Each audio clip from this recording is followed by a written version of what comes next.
This is Cerebral Cinema. Movies of the mind. The Adventures of Spade, Detective.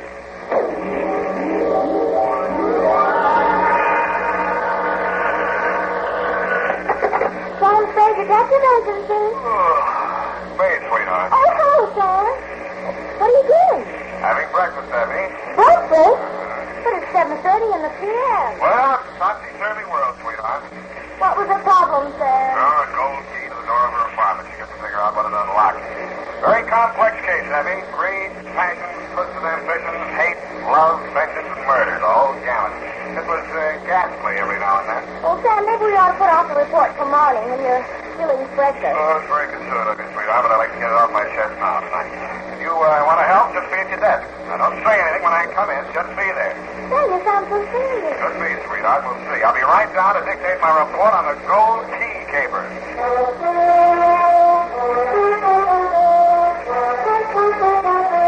Now, with Howard Duff starring as Spade, Wild Root brings to the air the greatest private detective of them all in The Adventures of Sam Spade.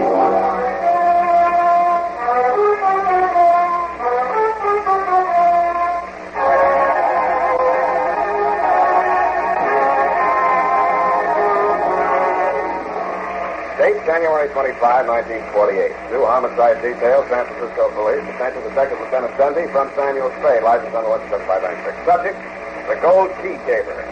Dear Dundee, it started as these things usually do in my office when Effie Lorene, a doll of my other stolen, eased in, closed the door behind her, and leaned against it. There's a girl outside. A client or a client? Her name is Wanda Farr. Did she come a long way to see me? I don't think she's sitting here. I know, sweetheart. You never did. Sure. Okay. Would you please come in, Miss Farr? Right here, Miss Farr. You're so kind, Mr. Spade. I can see I've come to the right place. Yes, okay. That'll be all, Mr. And now then, what can I do for you, Miss Farr? Well, I haven't a great deal of money. I've brought a little cash with me. Would 300 be enough for you? I won't haggle with you, Miss Farr. Thanks. Now, what's the story that goes with it? How much do you know about a man named Duncan? About as much as the police know. You know more? I'm afraid I don't even know that much. I didn't even know what he was until one evening 3 years ago.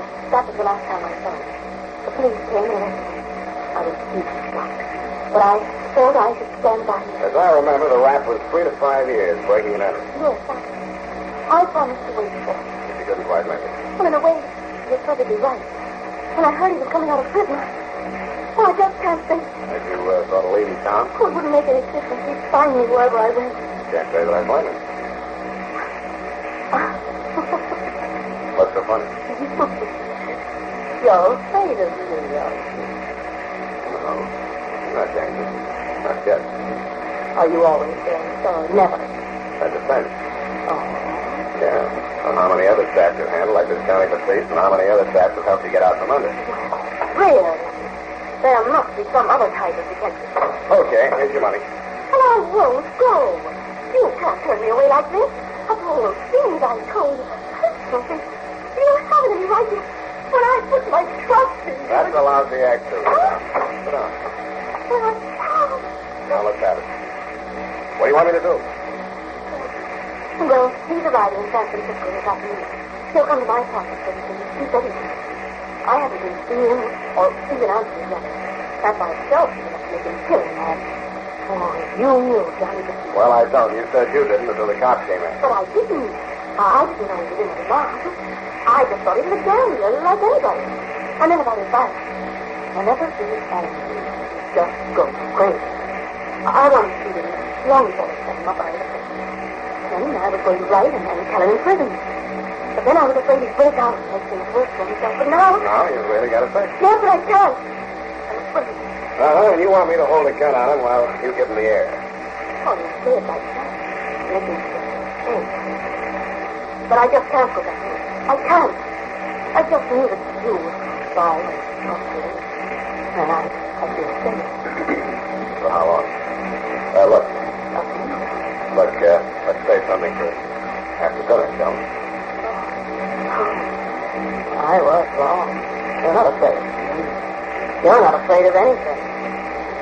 What's the address? 1234 Van Ness, apartment 21. What time you doing? If folks get dinner, I'll see you. I'll be there at 4:15. Budget 4 times. Long, short, long, short. No. No, don't use it. I don't want to make a mistake. Here, take this. Set yourself here. Gold key to Johnny. Forever here. Don't worry, Angel. Don't worry. You can put a new name on there. This one's not engraved very deep.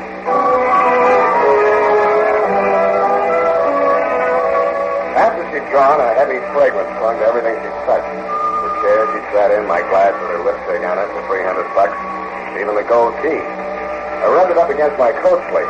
The name didn't come off. It only shone brighter. I threw it across the room just to see if it would bounce. It did. And when I walked over to pick it up, there were 2 keys, or at least 1.5. The gold shank had been hollowed out, and the key that fitted inside it was wrong again, Dundee. Not a glass key, a brass key with a number on it, 322, nothing else.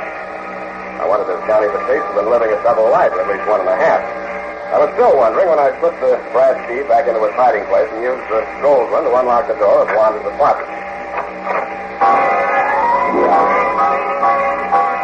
The room was full of her perfume, but she wasn't there. Johnny Batiste was. He was cleaning the prison dirt out of his fingernails with a shiny new spring blade knife. Yeah, key. What for? You're in. Where's Wanda? She changed her mind. She don't want to see you. Who changed it for? I did. I told her she didn't want to marry into the wrong set. So give me that key and blow. Where is she, in here? I told you to blow. She don't want to see you. Miss me yourself. You're spearheading. Listen, Spade. I didn't rot in that Spade hotel 3 years to get pushed around. Why do you think I took that rap? You took it for her. You're crazy. She was through with you before you went up. Just go on talking like that. Go on. I'll cut you. I'll cut you real bad, copper. Look, Johnny, I don't want to hurt you, so I'm fine. Good night, Johnny. Copper, The first thing you ought to learn about civilian life, Johnny, is don't jump somebody until you know what it's all about. What did she tell you? Oh, forget it. She'll get this cheaper than I did. But she's 3 years older. So am I. Listen, Johnny, here's my card. If there's any way I can help you, let me know, will you? I mean it. You got a heart, mister. They gave me $50 and they pushed me out the gate, but I dropped it in a poker game down at 6th and Mission. Right off the bus. Sucker. Johnny Batiste. You need some dough, Johnny? No, nothing that ain't mine. Hey, that key is mine. My name's on it. They couldn't do nothing to me if I hopped that, could they? Now there's a 10 on 15. That's solid gold. It'll give me a place to flop until I get my feet under me again. Yeah, like you say, your name's on it. Here, take it. You can have your knife, too. Good, all right, guy. I'm sorry for the things I said. Hey, wait a minute. Where's Wanda? I don't know. I haven't seen it. And I don't want to see it. So long, sucker.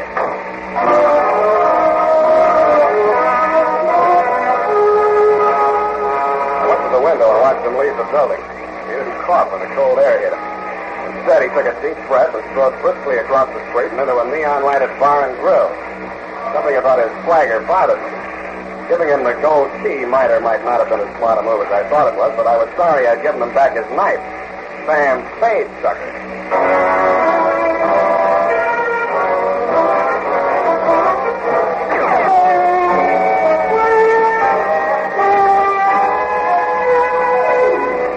About here, Dundee, I decided to start acting like a detective for a change. I took a chance on Johnny Batiste being thirsty enough after 3 years to keep his elbow crooked at the bar long enough for me to frisk Wanda's apartment.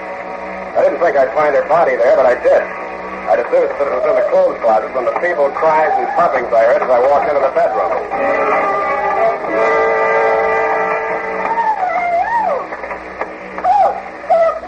Oh, Sam, you're all right. Oh, I've never forgiven myself for anything happened to you. What happened to you, I Angel? don't know. Where were you, Sam? You pushed in the closet. Yes, when I heard you coming upstairs. Why? Well, you were coming any minute, and I had to say something, so I told him you were going to marry me. Oh, that's fine. Well, here we are. Oh, but that's not all I said. Oh, you'll never forgive me for this. I know. How can I tell you? I told him you falsely engaged me. Thanks a lot. How did I force it? By threatening to go to parole board so they wouldn't let Johnny out. I must have a lot of influence. Yes, and that way while I was protecting him so he didn't hurt me. Only this little bit. When he pushed me across. Well, it's nothing really. Only a little bit. But if you only knew what he was thinking, right standing there in that dark, not knowing what he was doing to you. Sorry. Don't you think any more about it? Oh, you do forgive me, don't you? About that gold key, Angel, I think you better change the lock on your door. What? I gave it to Johnny. You? Oh, no, you fool. Oh, he was broke. He made it. Oh, where did you get a crazy idea like that? Where did you get those great, big, beautiful lies? Stand be serious. But I am. We're engaged, aren't we? Oh, stop that. Listen. If I don't have that key back by midnight, Nothing. he's come back to kill me. Get out of sight. Get out of sight. I'll take care of it.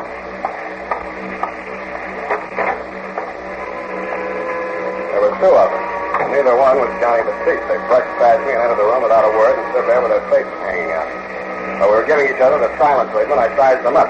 The largest size I recognized from newspaper pictures. He was a big sand and gravel man, and rumor had it that a stretch of paving outside the town contained the bodies of 18 other sand and gravel men who had bid against him for the contract and stumbled into a rock crusher.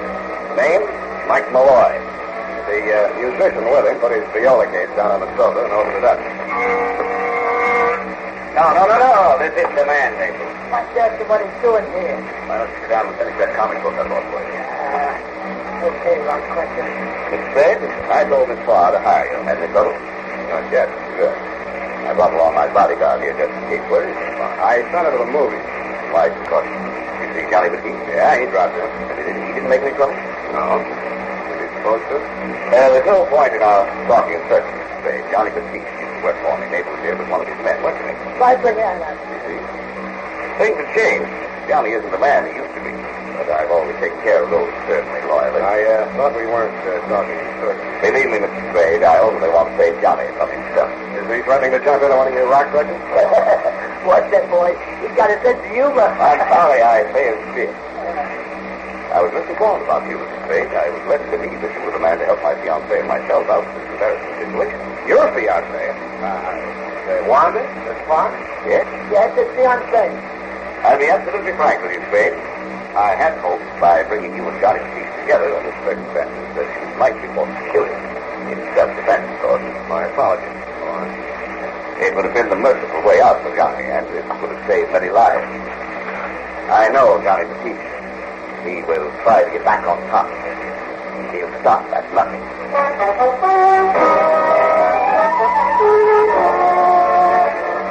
I believed them, and it was no mistake. That's why I almost hoped they didn't know where Johnny was, but they did.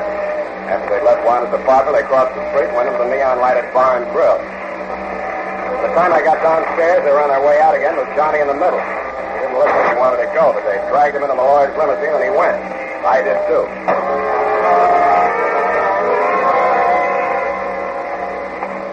The trail ended on the Embarcadero at the Harbor View Hotel.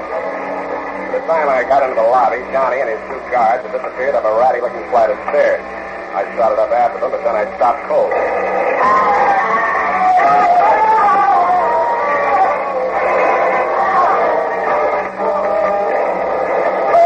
When I got to the top of the stairs, I saw where the number one first had gone. It had raked the ceiling and taken every light bulb in the corridor. I could see the flashes from the Tommy gun, and somebody backed into the hall from one of the rooms, still pumping lead.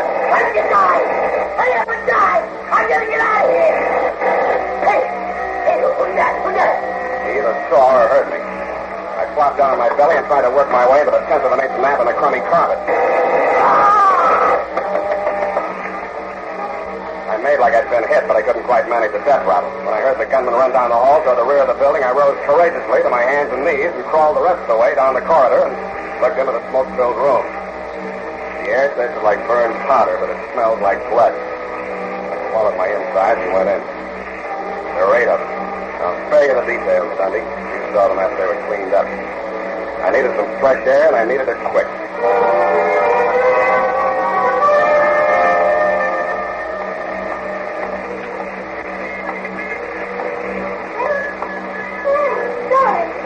Huh? Over here in the hall. Sam, look, darling. What was that place then? Why were you there? Why were you? Oh, you poor baby. I came after you. Shut up. I want some answers. I don't want explanations. I don't want excuses. And if I catch you using what you know you do to me to snake your way out of this one, I'll... What have I done to you like this? First Johnny, then Mike, and now you. You're starting again. It's the last time. Then I'm sorry. What do you want to know? Are you in love with Johnny? But I told you no. Mike Malloy? No. You gonna marry Malloy? What was in that room? 8 dead men. What else? A lot of blood and powder smoke. Now I'll see if I'm going to marry Malloy. Okay, that's all I wanted to know. I'll see you later, Angel.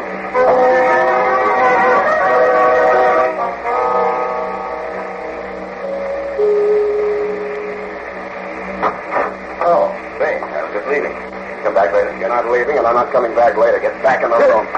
Now, listen here, Spade. I hired you as a bodyguard for my fiancée, Miss Parr. What do you come off pushing your way in here with a gun like this? I can have your license revoked so fast to make your head swim. Help yourself. I'm a little sick of this business. Spade, I warn you, stay out of this. What's that? You know Johnny the Geek.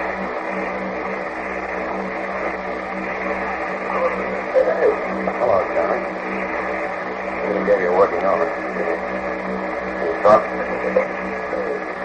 What's this for, Malloy? Ask Johnny, he knows. All right, I will. You move over here where I can watch you. Keep your hands behind your neck. Relax.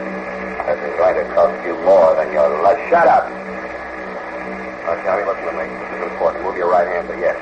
You framed yourself in the breaking and entry rap to cool off from a big one, right? Okay, I see, Johnny. Murder? No. Robbery? Mm-hmm. How big?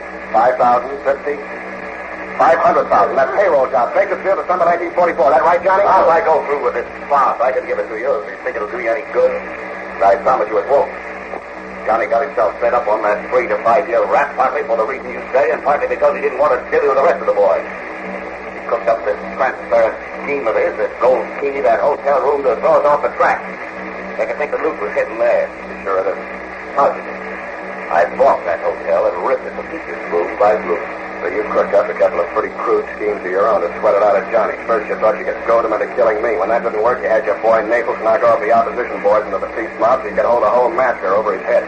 Who do you think you could settle that job? I think I'll start with you. Save your laughs until you feel better, Johnny. Don't get chummy. And I know it's me. I'll talk to him in the other room.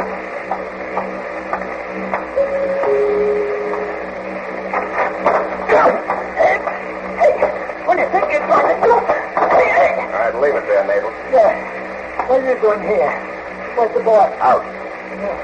What do you want? I want to talk to you, pigeon. Who's the pig? Nobody but you, Naples. If you think somebody else is going up for that slaughter in room 322. Johnny's got them guys.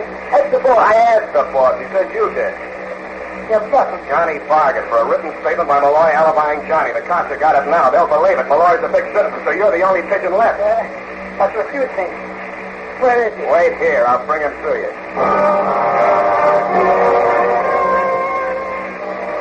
I left Naples standing there in the vestibule waiting for Malloy. Then I hoisted Johnny out of my back and left Malloy waiting for Naples. He went out the back way. I rang for the freight elevator and watched the floor indicator moving around.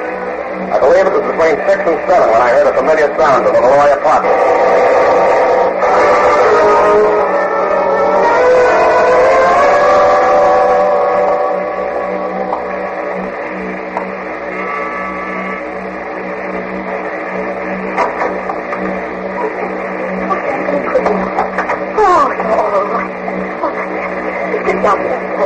I've been worried sick.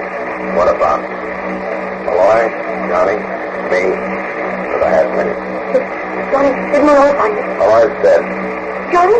Johnny can't talk. He's in the hospital. Can't talk. No, but I can. Then, you didn't have anything to do with Malloy dying. As much as anybody. But you still... Oh, no, I just don't believe it. You're right with Malloy? I think you're the thief. Oh, it just happened to you. Oh, it's so long to hold me. Johnny, when I think of all you've been through for me, I wonder if I was. I wonder. But you and everything, and the money, too. Oh, I'd makes a raccoon that being able to perfect fit. It's just too good to be true. Yeah, you're so right, sweetheart. You're so exactly right.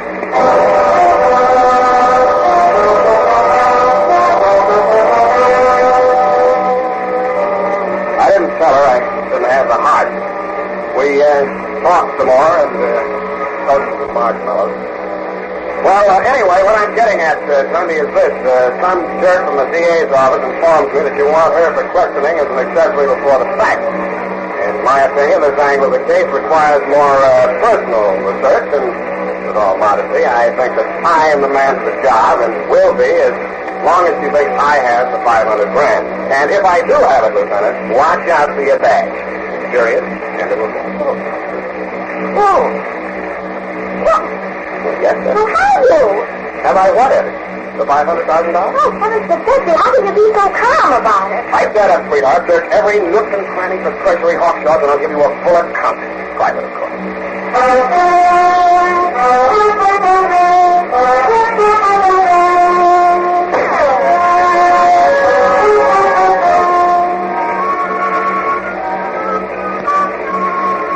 Here it is, Sam. Oh, this is a mess, and it's all your fault. I'm just a mess of nerves worrying about that money. How could we explain it to Mother and Mr. Dogcow at the bank? Hang, Mr. Baxter. Besides, Sam, it's not ours, and I don't think we should keep it. And if that girl loves you, just for your money. Worry no more, my sweet. Happy. Can you see the ticket? You're giving it back already? Oh, of course you would. What, rat? Then who's doing? Where is it, Sam? Listen, my dear, and listen here. There never was any $500 grand as far as Johnny Batiste is concerned. He didn't have anything to do with that robbery. He invented the whole caper, including the hocus pocus about the gold key. Now you ask me why? Why? To keep himself out of Malloy's rock crushing, you see? Well, he was resting safely for 3 years in San Quentin. Malloy was driving himself crazy, following that gold key and trying to dig up $500,000 that wasn't even there. He figured by the time he got out, Malloy would be crazy enough to overplay his hand. And he was right. What's left of it? Well, Sam, if you ask me, it wasn't the gold key that drove Malloy crazy. Oh? Well, if I get it out there, it's not my place to advise you, Sam. You know what I mean. Good night, Sam. Good night, Mother.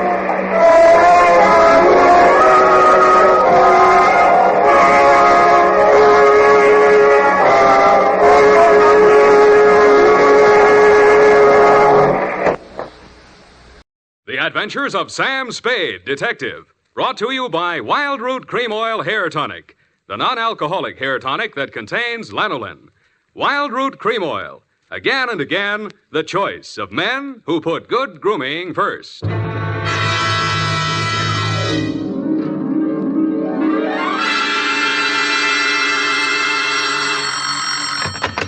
Spade Detective Agency. It's me, sweetheart. Risen from not one, but 2 deathbeds. Oh, Sam, I bet not. You wouldn't take that lying down. Oh, Effie, you made a joke. Well, you did first, Sam. I did not. Oh, you mean you actually Now, weren't? don't pin me down. Anyway, I was present at 2 dying declarations. Would you believe, Effie, that a man could say something that wasn't true at a time like that? Oh, no. You mean a man would be lying on his deathbed? Oh, Effie, you made a joke. Oh, Sam, now stop it. I don't know It's what you all mean. right, Effie. I forgive you. You can atone by telling me how wonderful you think I am. I think you're... That you may do when I arrive in a trice to dictate my report on the deathbed caper.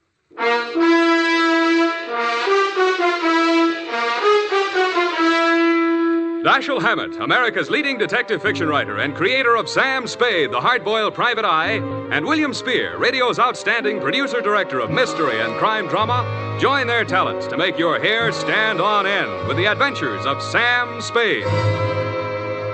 Presented by the makers of Wild Root Cream Oil for the hair. Tell me, mister, how many times a day do you have to comb your hair? Not many, I'll bet, if you groom it right, first thing every morning with Wild Root Cream Oil. For this famous hair tonic grooms your hair neatly and naturally and helps it to stay that way throughout the day. Wild Root Cream Oil also relieves dryness and removes loose dandruff. With Wild Root Cream Oil, you don't have to keep combing your hair every 2 minutes. That is, unless your gal can't resist running her hands through it. Get Wild Root Cream Oil Hair Tonic. Again and again, the choice of men who put good grooming first. And now, with Howard Duff starring as Spade, Wild Root brings to the air the greatest private detective of them all in the adventures of Sam Spade.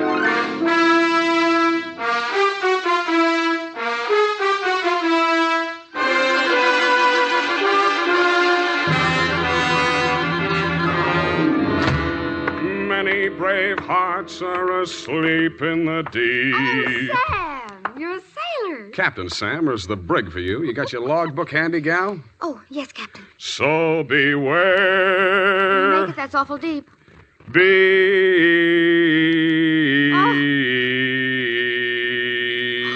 Date June 20th, 1948. Where? Oh, Sam. I have no shame. To Marin County Sheriff's Office, San Rafael, California. Attention, Deputy Woodington from Samuel Spade, license number 137596. Subject, the deathbed caper. Dear Bill, the dawn came up like thunder out of Chinatown across the bay. In San Francisco, all we could see was fog. But on your side, it must have lifted briefly because somebody named Dan Starbuck managed to find his way to a phone booth, call me, and ask me to meet him at the 3rd Street Pier in Sausalito.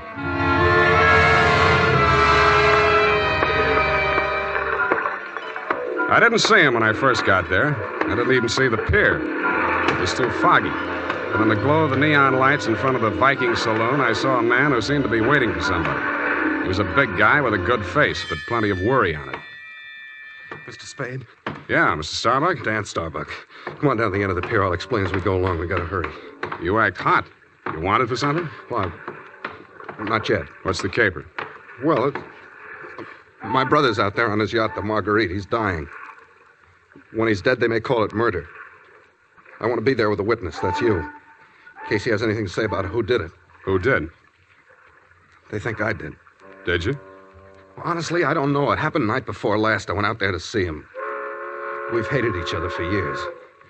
We've both been drinking, and we drank some more. Then there was a fight.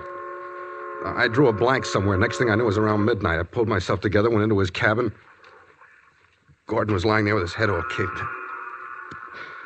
I realized I was covered with blood, and I was holding something in my hand, big glass paperweight. I dropped it.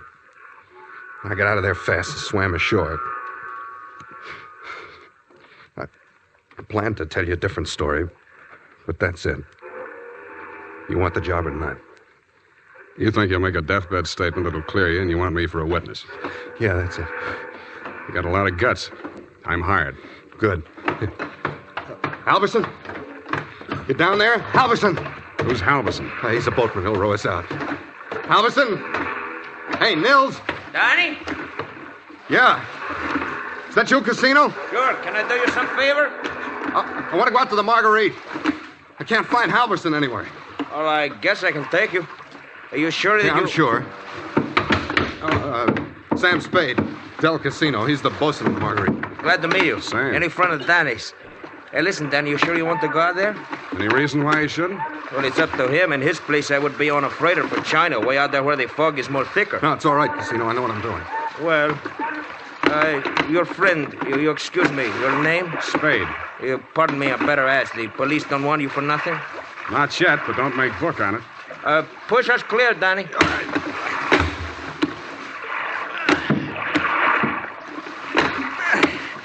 This fog is closing in, but I can still see the lights from the Marguerite. I wish we don't find her.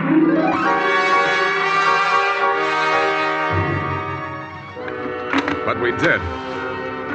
She was wearing clam diggers, an off-the-shoulder T-shirt, and was leaning against the rail as the dinghy pulled past a police launch and nestled in under the ladder of the yacht. Del? Del, is that you? Yes, Mr. Starbuck. Who is that with you? Keep quiet. Del, what are they saying ashore about... Oh, I thought you... You're Mrs. Starbuck? Yes? I'm Sam Spade. I'm from San Francisco. I'm a detective. Your brother-in-law's in the boat. You captured him? He wants to come aboard. He wants to... Why? He's hoping your husband will say something to clear him before he dies. Is there any reason why he shouldn't come aboard? Oh, there's every reason in the world why he shouldn't. The police are in there with my husband right now. Yeah? The doctor says there's a possibility that he may regain consciousness long enough to make a dying declaration. Mm-hmm. If he's face to face with Dan, there's no telling what he'll say. I wish Dan wouldn't. My husband is dying. Dan? Yeah. What'd she say? I don't know, but I think you better come aboard.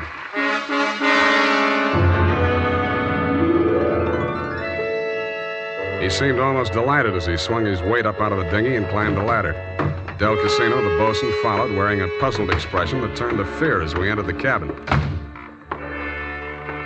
The yellow glare from the lamp swinging overhead was almost blinding to walk into out of the foggy night. The first thing I focused on was the bunk that held the dying man. His head was heavily bandaged, his skin was chalk white, and his lips were beginning to turn blue. The room was tense with waiting. Ranged around him in a semicircle were the supporting players. 2 doctors, 1 family type with a nurse, 1 police medic without, 1 sheriff with cigar, 1 police stenographer, female, with pencil and notebook poised, 9/10 of a widow, and us. At 18 minutes past 7, somebody moved. It was the dying man. The 2 doctors rushed forward, took his pulse and blood pressure. The scarf. Adrenaline 3cc, Cormine 1, saline solution. All right, Sheriff, he's conscious now, but you'd better hurry. Margaret. Mr. Starbuck, you can hear me all right? Take that down. Can you hear me? Affirmative answer. Now, Mr. Starbuck, we have to ask these questions. 1, what is your name? Please try to answer. What is your name? Gordon M. Starr. You got that? What is your name? Gordon M. Starr? That's close enough. Fill it in later. Now, Mr. Starbuck, where do you live? Where do you live? I'm dead. You got that? 1277 Marymount, Pasadena. Hey. Now, Mr. Starbuck, let's try a little harder. This is a long one. Have you been injured, and what was the cause of your injury? Yes. Hurts my... You got that? Affirmative. Now, the second part. What was the cause of your injury? Head. Hit on head. Do you believe that you're about to die as a result of your injuries, and have you no hope of recovery? I know. No hope. Now let's get to the point. Who inflicted said injuries? Hey, Mr. Starbuck, please, you haven't much time, you know. Go away. Doc, is there anything you can do? I'm afraid not. Oh, this is ghastly. Can't you leave him alone? Can't you let him die in peace? What are you afraid of, Maggie? What are you afraid he'll say? All right. All right, tell them, Gordon. It was Dan that struck you, wasn't it? He was jealous. He always hated you for marrying me. It was Dan. Now, Mrs. Starbuck, I know how you feel, but we can't allow this sort of thing. Please step aside so we can finish up here. Mr. Starbuck. Doctor? Very low pulse. I'm not sure whether... Dan. Is Dan here? Here I am, Gordon. Tell him the truth. Do you identify this man, Mr. Starbuck? Yes. He's my brother. Dan. Yeah. You got that, brother Dan? He's the one. He's lying. Gordon, you know who did it. Why don't you tell the truth? What do you got to lose now? Nothing. I'm finished. You got that? You finished me. Gordon! Gordon, not yet. Now come back. Doctor, can't you... He's dead. Well... Okay, Doc. Dennis Starbuck, it is my duty as sheriff of this county to take you into custody on suspicion of murder.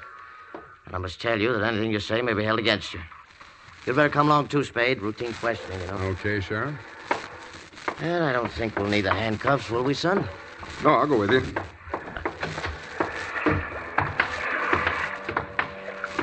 Yes, indeed, son. It's always smart to come along quietly. Yeah. But this is as far as I'm going. Hey, Dan, come back here. Use your head.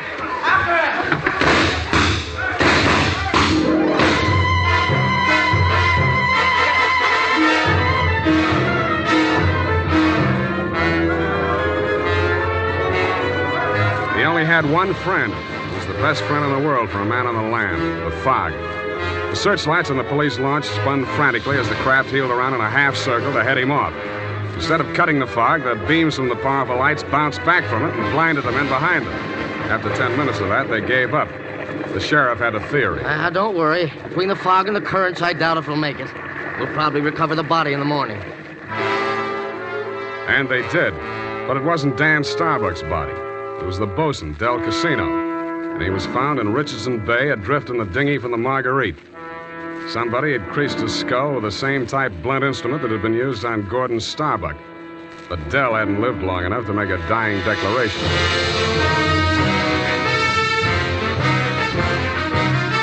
The makers of Wild Root Cream Oil are presenting the weekly Sunday adventure of Dashiell Hammett's famous private detective, Sam Spade.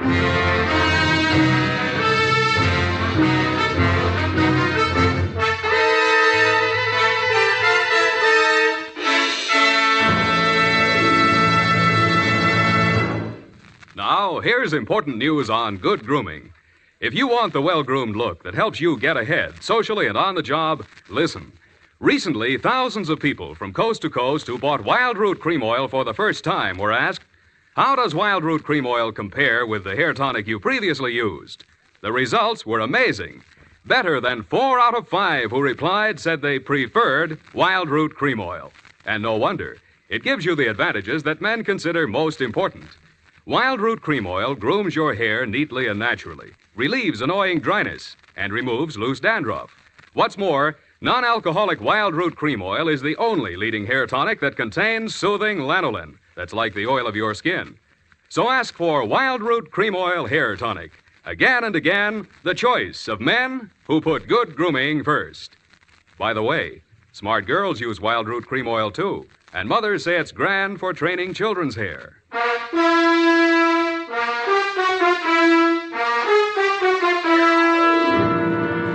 And now, back to Caper with 2 Deathbeds. Tonight's adventure with Sam Spade.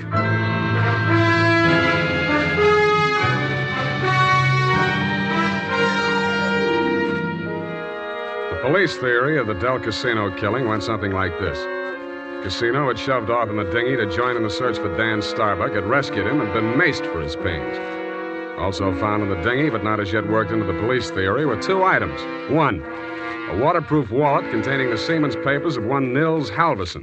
2, a tattoo mark on the right bicep of the deceased.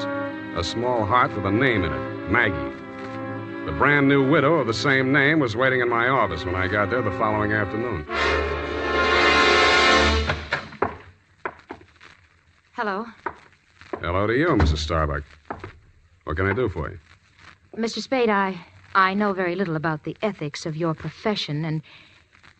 Well, are you still working for Danny? If you mean, do I know where he is, the answer's no. Oh. I hoped you'd say that. Why? Because I want you to work for me. Need a new bosun? You needn't have put it quite so crudely. No, I needn't. Since your work is confidential, I'll admit I've done a few things that... Well, it's all too true. My first mistake was marrying Gordon Starbuck when I didn't love him. And I should never have let myself fall in love with Dan. I certainly should have known better than to let Del fall in love with me. What about Nils Halverson? And me? Well, hardly. No. Nils Halverson was employed by my husband for various odd jobs whenever we put in at Sausalito. Mostly he'd row the guests out to the ship. He rowed Danny out the night my husband was killed. At least I think he did. I didn't actually see him. Where's Halverson now? I don't know. He goes off on drunks for days at a time, but I have a feeling that someone has paid him to disappear. He might have overheard something. Hold on a minute. You're going too fast. Are you, working up to a confession? Oh, no. It's just that I'm afraid a great injustice may have been done to Danny. After all, Mr. Spade, a man who's dying, I don't see how he could be altogether in his right mind. Do you? The law says he is if he knows his name and address. A deathbed accusation is the strongest evidence a lawyer can shove at a jury. You can't cross-examine a dead man, and most people have the quaint idea that a man on his deathbed is a lot more truthful than he was when he was hale and hearty. Then you think Gordon may have been lying? Could be, or wool gathering, or picking up some of the lines you were feeding him. Oh, I was just afraid he might die before he... You see, I thought I might shock him into saying yes or no. He could have said no, couldn't he? Well, make up your mind. Oh, all I know is it's on my conscience now. If we could find old Halverson and force him to tell what he knows. He's a very strange man. He's devoted to me. If the police find him before I do, he might refuse to talk out of a mistaken loyalty. To you? Well, I meant if he thought I had anything to do with the... Well, he's very strange. I told you that. What makes you so sure he's alive? Why wouldn't he be? If I'd been the killer and he'd rode me to and from the scene of my crime, I'd see him secured in Davy Jones' locker. Fish feed, lobster bait, asleep in the deep. Will you work for me? I'll let you know.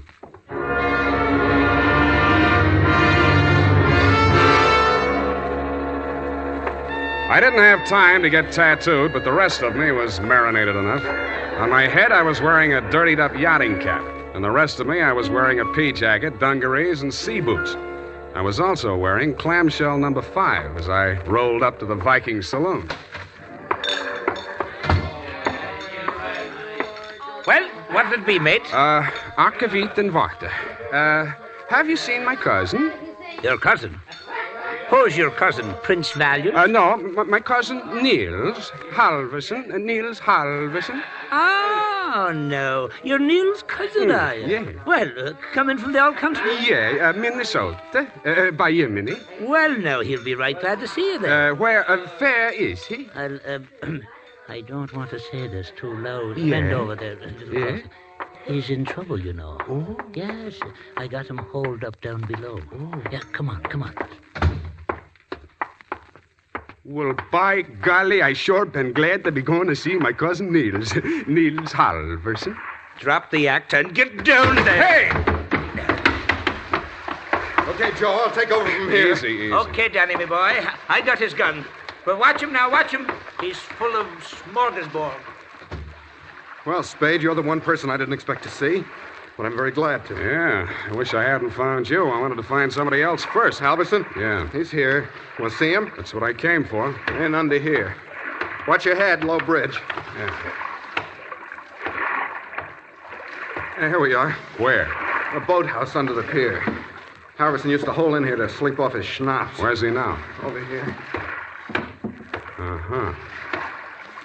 Yeah, he's going to be a long time sleeping this one off. He'd been missing since that night. Nobody knew he was here till last night.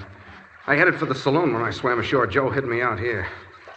He could still talk then. What'd he say? I wrote it down here. But it's no help. Let's see it. It's just a jumble of words. Marguerite. Merry Christmas drink. My beautiful Helga. Row your boat. Now throw me back. Row me back. $20 good and drunk. Fog rolling in. Good and drunk. Gonna be 5 days, no business. Oh, my head. Paint the boat. All crazy stuff. $20. Did you give him $20 to row you out? I didn't even see him. I swam out. My loving brother wouldn't have let me on board if he'd heard me arriving like a gentleman. $20. Did you frisk him? No. I'll have a look. Oh, I don't... Hey, wait. Uh-huh. Real soggy, but a 20. Now, look here. I'm sticking to my story. I swam out there. I didn't give him that 20. Maybe you didn't. Maybe you didn't. You gotta believe me. I didn't even have $20. That's why I Shut up. What's the matter with you? What are you gonna do? Come over here, Dan. What? I don't believe a word of your story, and even if I did, it wouldn't make any difference. What are you... Shut up. You're going to stop talking and listen for a while. I stuffed a gag into his mouth and muscled him over to a piling and handcuffed him to it. He didn't even look surprised. He just stood there staring at me as if he'd lost his last friend in the world. But I wasn't looking at him as much as I was listening to those footsteps in the boards overhead. I waited for them to come back. They did. I walked across the soggy planks to where Nils Halverson lay in the shadows. Nils, I want you to answer these questions again. Now, this time, I'm going to take them down. You get lots of $20 and lots of drink. Now then, I know you don't feel so good. You don't have to talk if you don't feel like it. Just nod your head for yes and shake it for no. Okay, Nils? That counts in a court of law as long as there's a witness. Okay. Now, Your name is Nils Halverson. Your address is 213 Bayview, Sausalito. That's correct, is it? Nod your head. Good.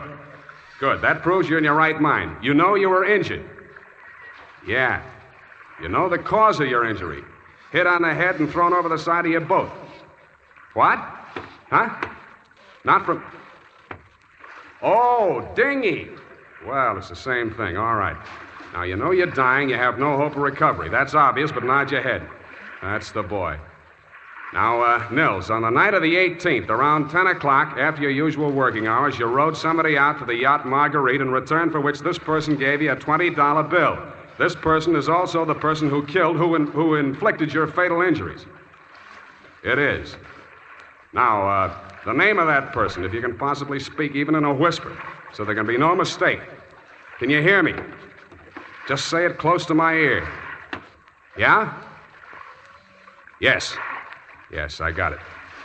That's all. Now, I know you don't write, Nils, but make your mark here. Come on, I'll guide your hand. There. Now we're going to take... Nils. Nils. Well, anyway. All right, Maggie. Come on in and join the party. Don't try anything. The light's on you. I'm a better shot than you, and if there's a ruckus, the whole saloon will be down on us. They're all friends of Danny's, too. Stop there. Toss the gun. Okay. What's the matter, Angel? You look kind of scared. No. Just disappointed, that's all. Don't give up so easy, sweetheart. I always wanted to take a trip around the world. We might go on the Marguerite. Together. Yeah, sailing into the sunset. Sleeping with our deathbed statements under each other's pillows. Yeah, I see what you mean. I guess it wouldn't work. How much for yours, and what do we do about him? Dan? I'll take care of that. Throw it in with a deal. Okay. But I want it in writing. A little statement to the effect that I can keep under my pillow. Fair enough. Now, all I want from you is a little statement from you to this effect. That you, Marguerite Starbuck, employed Nils Halverson to row you out to the yacht on the night of the 18th, that you there overheard a quarrel between your husband and brother-in-law, and that taking advantage of said brother-in-law's inebriated condition, you sneaked up behind your husband, hit him with a paperweight, and decamped, leaving the murder weapon in Dan's hand. You then started back for shore in the dinghy, and realizing that the only witness who could testify you were aboard that night... All right. All right, I'll sign it. Okay. We'll have plenty of time to put in all the legal decorations later. I'm afraid we won't, baby. You're going to be spending all your available time at Tehachapi and points west. What are you talking about? You just made a full confession in front of a witness. You heard it, didn't you, Dan? Every word. Oh, if honest. An honest man. Well, I did tell a fib. Now, this is really going to hurt, I'm afraid, Maggie. You see, we didn't actually have any deathbed statement to match yours. No? No. Nils Halverson was a good deal too dead to have made a deathbed statement just now. He's been stiff for 12 hours.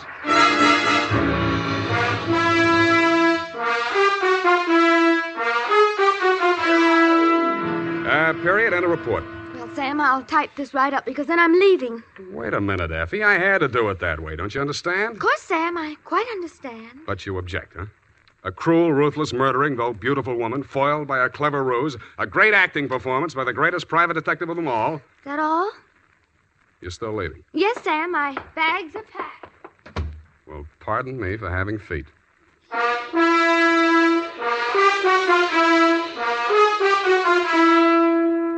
There's a reason, men. In fact, there are 5 big reasons why more men every day are turning to Wild Root Cream Oil for well-groomed hair. Wild Root Cream Oil grooms your hair neatly and naturally. Wild Root Cream Oil relieves dryness and removes loose dandruff. Wild Root Cream Oil is non-alcoholic and contains soothing lanolin. 5 big reasons why you, too, should join the millions with handsome, well-groomed hair. Why you should step up to your drug or toilet goods counter and ask for Wild Root Cream Oil. Get the big economy bottle and the handy new tube that's easy to pack when you travel and just right for the office or plant. Also, ask your barber for a professional application of Wild Root Cream Oil Hair Tonic. Again and again, the choice of men who put good grooming first. Well, here it is, Sam. Goodbye. Now, wait a minute, Effie. You can't leave like this, not without... Oh, all right. I'll talk to you while I'm putting my hat on. Well, can't you at least look at me? After all, you should give me a chance to justify... Sam, apparently you're laboring under an apprehension. Of course I am. Oh, boy, am I glad I picked the last in June and the first in July. What are you talking about? My vacation. Vacation? You just had a vacation a few months back. 12, Sam. That's a year. Well, if you want to take advantage of the legal technicality... Now, Sam, don't say goodbye, Matt. Well, it's customary, I suppose. It's lucky that some of us keep our nose to the grindstone, our ear to the ground, an eye to the future. Huh? Television's just around the corner, you know. Oh, Sam. Come here, sweetheart. You look lovely in it. Come here. Have a wonderful time. Oh, Sam. Oh, Sam. Come here. Now, go on. You missed your train. Where are you going? The Los Sierras. Well, just so you don't go to Kanab, Utah. All right, Sam. You know best. Good night. Good night, Sierra Sue. Now, who can we get for that part next week?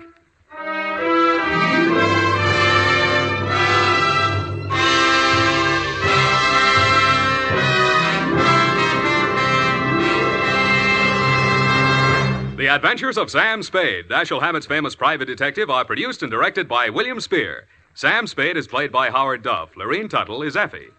The Adventures of Sam Spade are written for radio by Bob Tallman and Gil Dowd, with musical direction by Lud Gluskin.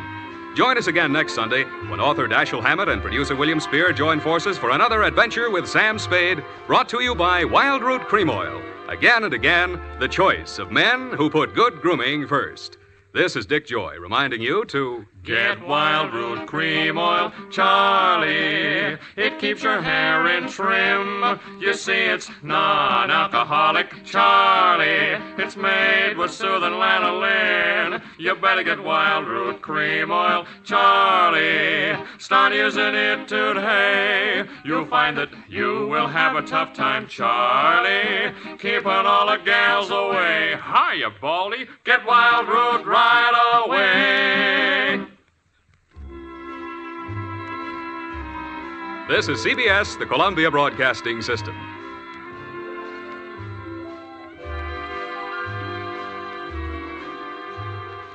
The Adventures of Sam Spade, Detective. Brought to you by Wild Root Cream Oil Hair Tonic, the non-alcoholic hair tonic that contains lanolin. Wild Root Cream Oil. Again and again, the choice of men who put good grooming first.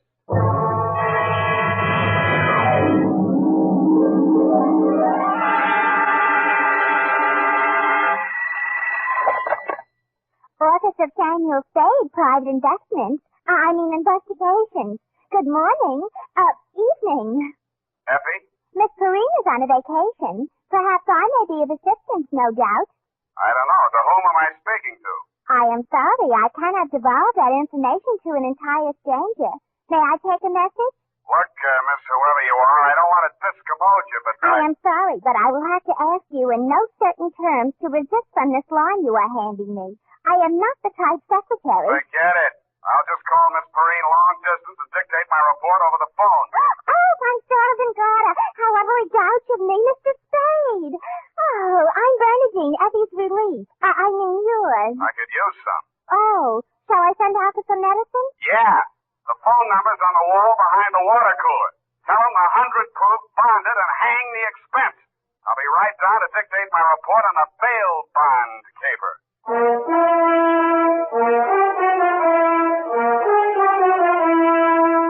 Dashiell Hammett, America's leading detective fiction writer and creator of Sam Spade, the hard-boiled private eye, and William Spear, radio's outstanding producer-director of mystery and crime drama, join their talents to make your hair stand on end with the adventures of Sam Spade. Presented by the makers of Wild Root Cream Oil for the hair. Only 3 days left, gals, and June, the month of weddings, will be over. But don't worry, there are still 187 days left in leap year. Still time to snag the man of your dreams. You know, the one who uses Wild Root Cream Oil on his hair. He and millions of other men use Wild Root Cream Oil daily because Wild Root Cream Oil grooms the hair so neatly and naturally, relieves dryness, and removes loose dandruff. Any smart man who wants to look smart always insists on Wild Root Cream Oil Hair Tonic. Again and again, the choice of men who put good grooming first. And now, with Howard Duff starring as Spade, Wild Root brings to the air the greatest private detective of them all in the adventures of Sam Spade.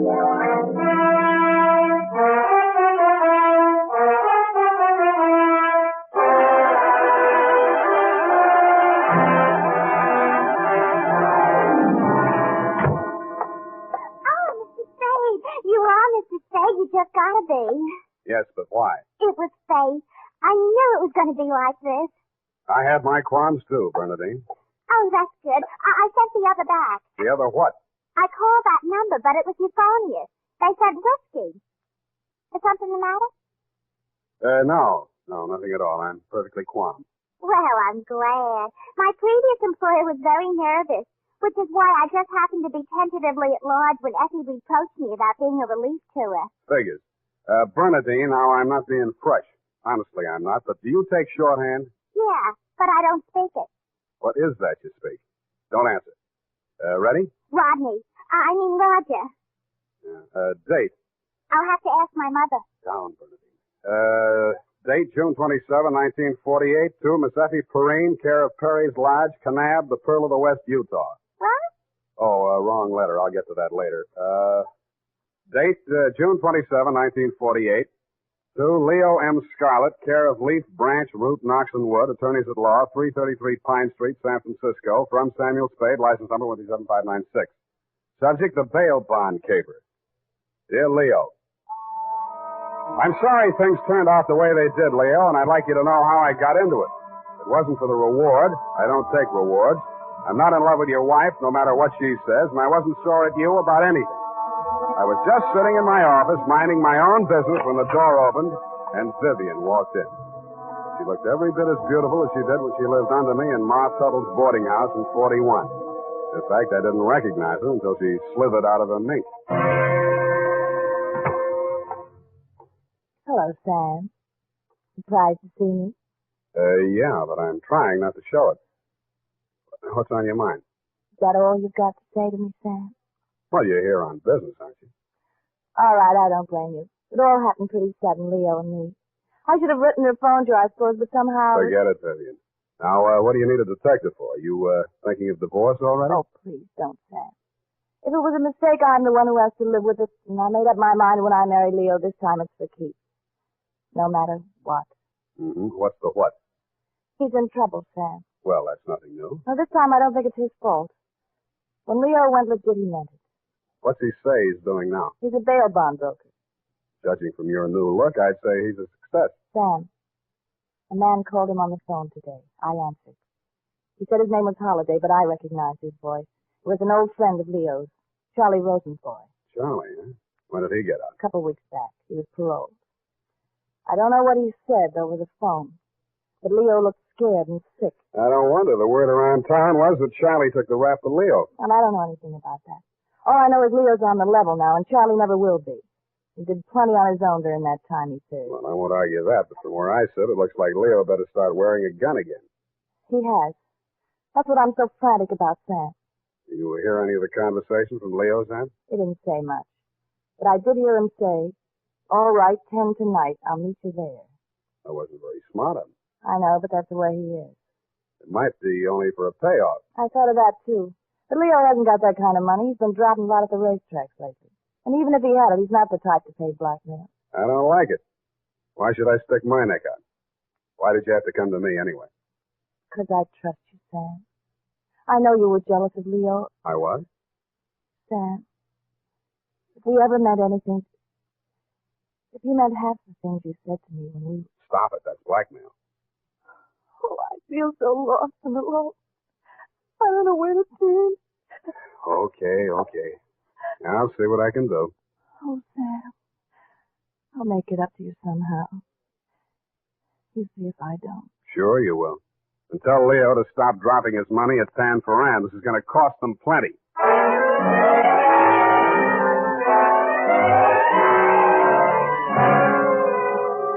Vivian had said that your rendezvous with Charlie was scheduled for 10 in the p.m. and that you were too upset to go to work that day, so you'd be at home, 1246 Dunbar. I took a plan in your apartment building from a sleepy lagoon-type cocktail bar across the street called, you guessed it, the Sweet Leilani. Your wife joined me, and after a while, we got around to talking. At least she did. I bet you can't guess what I'm thinking about. Huh? Listen, Sam. You remember that night we drove to Half Moon? Spade. Oh, you do remember. Oh, we used to do the craziest things. I should have married you, Sam. Please, not while I'm drinking. You know what? The trouble with cooks, they have to work day and night. Yeah. Hey, you're not listening. No, but everybody else in the place is. Let's talk about you, Sam. Did I ever tell you how I met Leo? No, and please don't. And then he opened a bucket shop. You know what a bucket shop is? Yeah.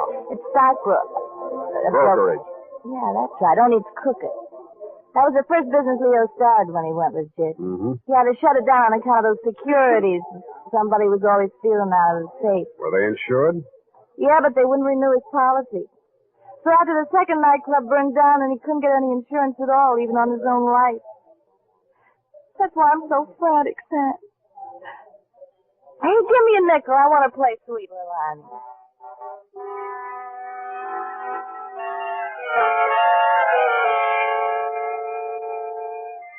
50 nickels, and 2 hours later, Sweet Leilani broke under the strain, so we had Princess Papuli to leave, and that gave out, and we're starting on the Hawaiian war chant when she disappeared through a door marked Wahine, Hawaiian for powder room, and never came back. Around 9:45, I mumbled something to the bartender about the lady will pay, put on my smoke glasses, and strolled out and across the street. You came out of the building a couple of minutes later. You led me a zigzag course up Merchant Street to Salon, across Salon to Commercial, down Commercial to Drum, and made a lateral pass over Drum back to Dunbar. Your destination, I'd never have guessed it, was the Sweet Leilani. Happily, they were not playing Sweet Leilani. It was very, very quiet. The regular customers had taken a powder, and I didn't blame them. In the new crop at the bar, I counted 10 broken noses, at least 5 broken paroles, assorted knife scars, and 4 pairs of cauliflower ears, and 1 maverick. You slid into a booth at the end of the bar, took the gun out of your shoulder holster, and laid it down on the table in front of you. I walked over, turned it around so it was pointing at the jukebox instead of me, and sat down. Some other time, Spade. Some other time I drink with you. I'm waiting for a friend. Why the gun? You selling it to him? Maybe I give it to him. Go on, you drink at the bar. It's kind of crowded. Looks like Charlie Rosenfoy's old mob. Who are they gunning for? You or Charlie? Why don't you ask them? What are you drinking, Leo? I was with that bottle all day. Got a bad taste. Do me a favor, Spade. There's a bar 2 doors down the street. Go drink there.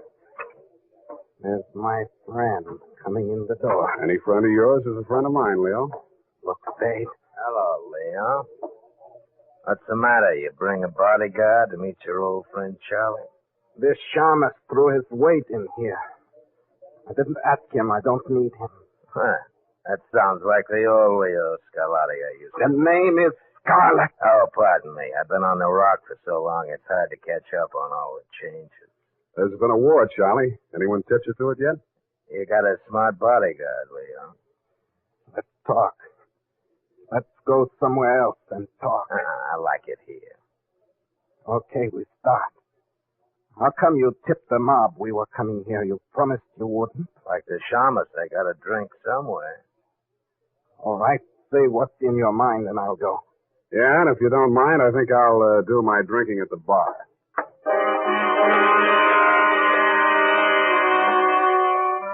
Both of your guns were on the table. It didn't look as though you were going to use them on one another, and I figured that neither of you was going to do much talking in front of me anyway, so I strolled back to the end of the bar to look at the television.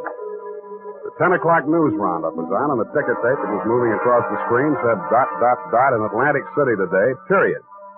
I ordered a highball, and then the ticker tape started again. This time it said San Francisco, $1 million bail bond robbery. $1 million in negotiable bonds is tonight in the hands of a group of daring hold-up men who commandeered an armored truck at the very portals of the police department and the Hall of Justice. And it said, this concludes the 10 o'clock edition of the television news roundup. I had a slight hunch that if the television boys had had their cameras on the big bail bond robbery, that at least some of the characters would have been played by at least some of the bad actors that were foregathered in the Sweet Leilani. In fact, what you and Charlie were saying and doing when I walked back to your booth was almost too much to the point. You let me see the bulky portfolio Charlie shoved across the table at you. It looked like a carrying case of a bond, bank messenger type. But it was sealed with wax blobs bearing the imprint of the Great Seal of the state of California. I was impressed. Where'd you get this? You can read about it in the papers, and if I was you, I'd get this out of sight before them papers hit the street. One thing more. Don't try to clip none of them coupons. And one thing more in addition. Don't open it at all. Sure. Spade? Yeah, Leon? I think I hire you after all.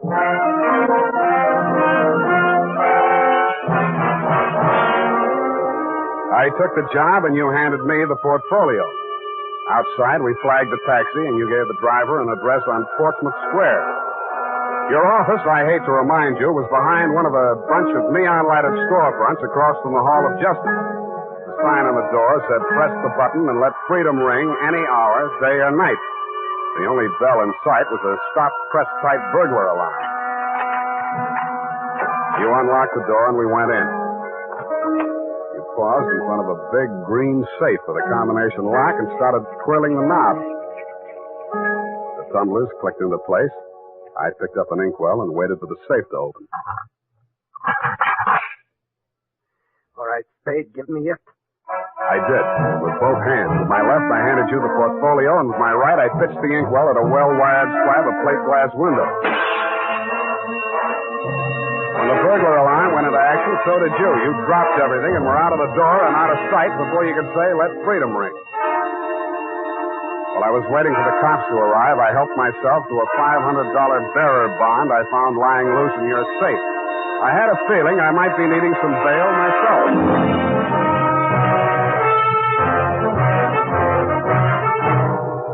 The makers of Wild Root Cream Oil are presenting the weekly Sunday adventure of Dashiell Hammett's famous private detective, Sam Spade.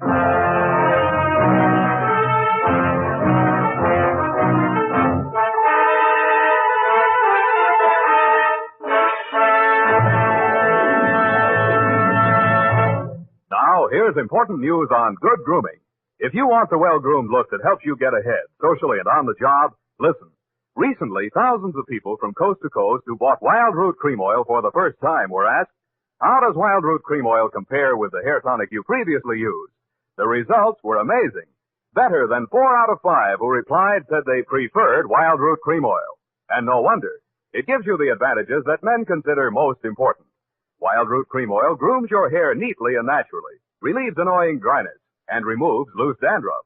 What's more, non-alcoholic Wild Root Cream Oil is the only leading hair tonic that contains soothing lanolin. That's like the oil of your skin. So ask for Wild Root Cream Oil Hair Tonic. Again and again, the choice of men who put good grooming first. By the way, smart girls use Wild Root Cream Oil too, and mothers say it's grand for training children's hair.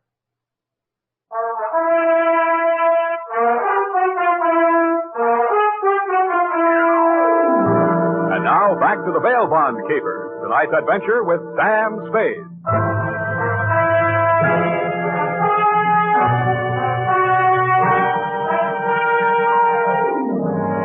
I had hoped, Leo, when I made my spectacular move in your bail bond office and set the bells to ringing, that I'd get the caper off my neck and onto the capable shoulders of the police, where it now belonged.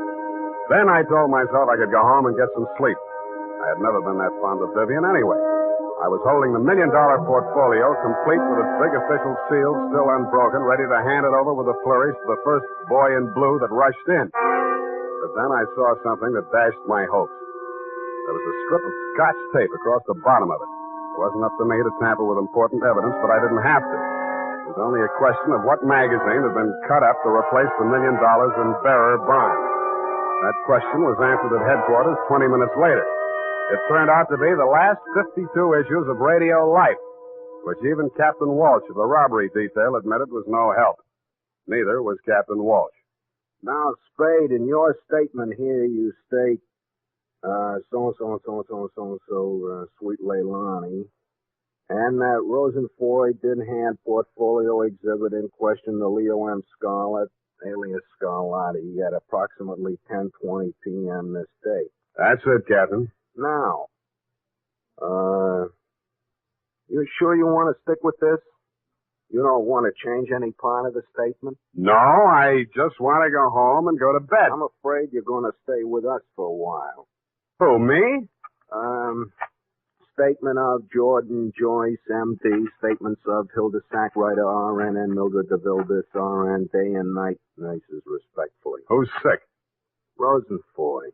He's been quarantined in his home in Daly City since his release from Alcatraz 4 days ago. Chicken pox.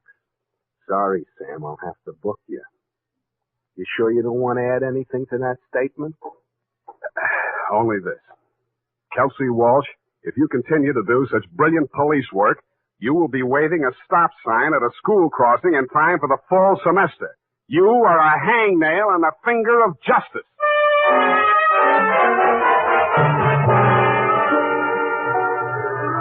I thought I had been courteous and cooperative, but even so, it was the middle of the afternoon by the time they set my bail. $1,500. That made it light. But I hadn't had time to hang the curtains in my cell when I got even worse news. My bail had been posted by who? Vivian, a banana peel in the steps of progress. She met me outside. Well, aren't you going to thank me? What for? Getting me in jail or getting me out? Getting you out, of course. It was all the money I had in all the world. Leo's money was impounded, you know. But, Sam, when I thought of what you and I once meant to each other, maybe we still... Yeah. Well, you'll get your money back. I'm not really guilty. Oh, I know that. What else do you know? I guess it's safe to talk. Leo phoned me today. Where is he? He wouldn't say. Some pay station. He kept putting in nickels. Sam, you've got to talk to him. You've got to convince him it's best to give himself up. Now you're beginning to make sense, sweetheart. But how can I get to talk to him? I've arranged it. He's to meet us at the Club Leilani. You know, where we had our reunion yesterday. That place on Dunbar? Yeah. Oh, that's great. A crowded saloon less than a block from the police department. Besides, the place has lousy memories for me. By the way, did you ever get out of the ladies' room? If you don't mind, I'd rather talk about something else. Okay, let's talk about how do we bring this big secret meeting off in a crowded cafe. Is Leo coming in a false beard? You really think I'm stupid, don't you? I didn't say so. Well, it so happens that the place is closed on Tuesday. See that sign in the window? Closed Tuesday? Mm-hmm. Now, how do we break in? I was counting on you. You're a detective. Can't you use a glass key or something?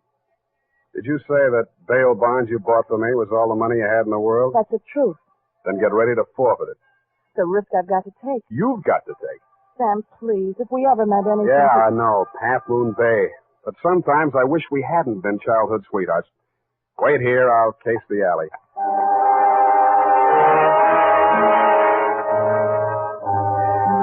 The alley wasn't much better. There were 2 windows, washroom type, all glass brick except for 2 small ventilators big enough to put your hand through. The only hope was the kitchen skylight. I didn't have any trouble getting up to it, but once I was there, things didn't look so good. The view from the roof was a garage door with 2 green lights flanking it. Then it struck me where I was and why I was there. The Club Leilani backed directly on the Hall of Justice where the big bail bond robbery had taken place at 5 p.m. the night before.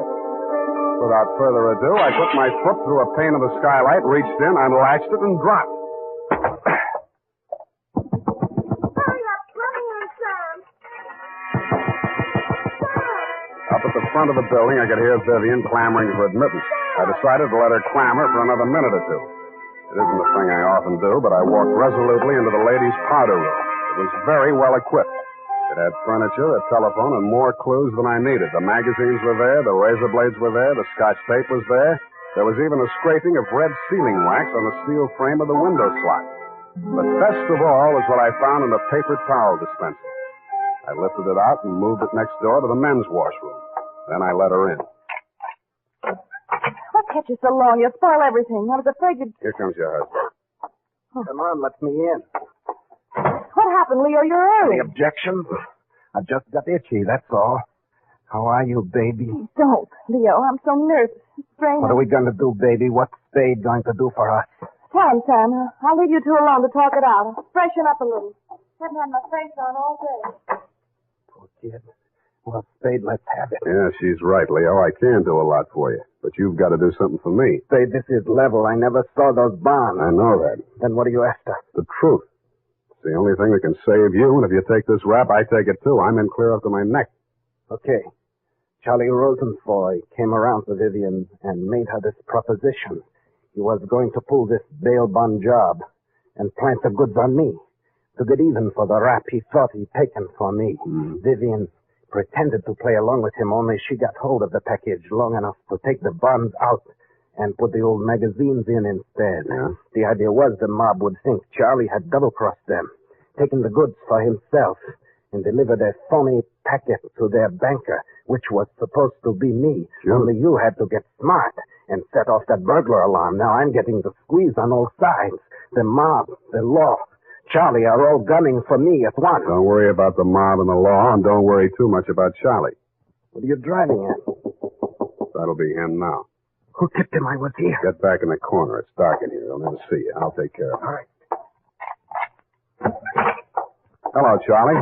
Oh. Come on in. Good boy, Spade. Get his gun. You're my friend. Sure, I'm your friend. Come here. Yeah, sure, Spade. Pleasant dreams, fellas. Now I act. Hey, Charlie! No, Leo!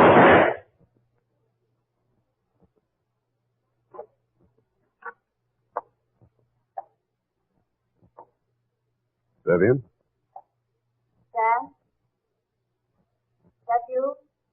Yeah. The last of your boyfriends. You mean Leo? Charlie? Yeah. They just knocked each other off. Well, Sam, I can't see. Dark. Where are you? Right here in front of the jukebox. You sure? Hope to die.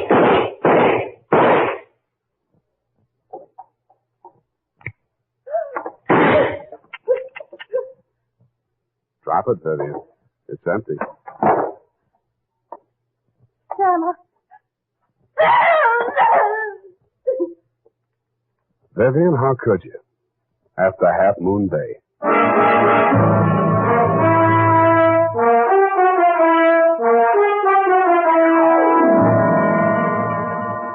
I'm sorry I had to knock you boys out, Leo, but better lumps than bullet holes, eh?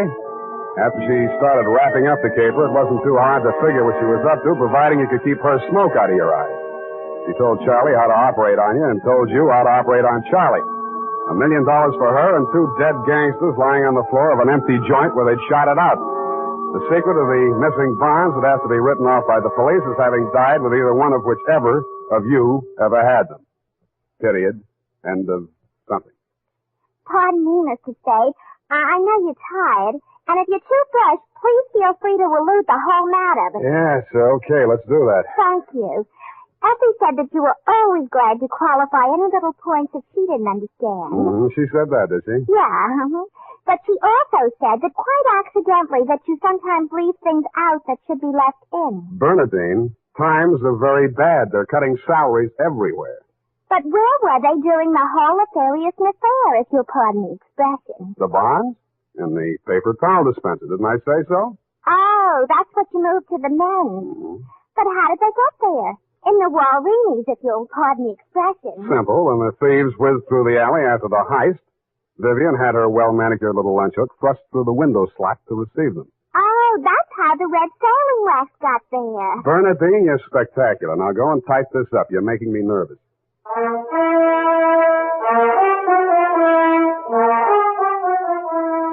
You know what they say about people who like mysteries? Once a mystery fan, always a mystery fan. And that goes for hair tonics, too. Once a Wild Root Cream Oil fan, always a Wild Root Cream Oil fan. Just try it and you'll see what I mean. Wild Root Cream Oil grooms the hair neatly and naturally, relieves annoying dryness, and removes loose, ugly dandruff. So tonight, or first thing tomorrow, step up to your drug or toilet goods counter and ask for Wild Root Cream Oil. Get the big economy bottle and the handy new tube that's easy to pack when you travel. Also, ask your barber for a professional application of Wild Root Cream Oil Hair Tonic. Again and again, the choice of men who put good grooming first. Well, here it is, Mr. Spade. I hope it's not too erroneous. Oh, I'm sure it's quite offensive. Don't you mean inoffensive, Mr. Spade? Have it your way. I don't want to sound imprudent, Mr. Spade, but I must say that your conduct through the whole thing was very brave and outrageous. Don't you mean courageous? got you doing it. You're going to be just like Mr. Cummel. Your previous employer, no doubt. Yeah, poor man. You know, he finally became completely erasable. They had to take him away. Mm-hmm. What were his symptoms? Well, when he ordered the puppy biscuits, I thought he was just being concentric. But after a while, he wouldn't answer to anything but Rover. I had to sprinkle his flea powder in the morning, you know? And then he had his little tricks. He always wanted to show off, you know, sitting up and rolling over. He could shake hands, too. What's so great about that? Any dog can shake hands. Yeah, but can you scratch your ear with your foot? If I set my mind to it. Now go home, Bernadine, or I'll report you to the SPCA. You can't frighten me. Effie told me that your bark is worse than your bite. Good night, Miss Spade. Effie, in far-off Kanab, come home, sweetheart.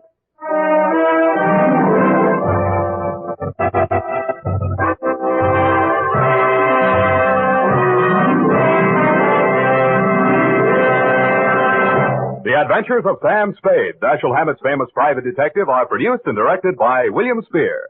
Sam Spade is played by Howard Duff.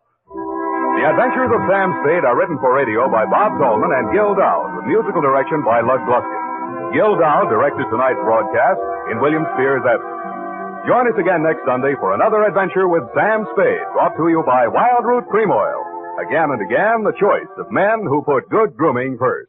This is Dick Joy reminding you to get Wild Root Cream Oil, Charlie. It keeps your hair in trim. You see, it's non-alcoholic, Charlie. It's made with soothing lanolin. You better get Wild Root Cream Oil, Charlie. Start using it today. You'll find that you will have a tough time, Charlie. Keeping all the gals away. Hiya, Baldy. Get Wild Root right away. This is CBS, the Columbia Broadcasting System.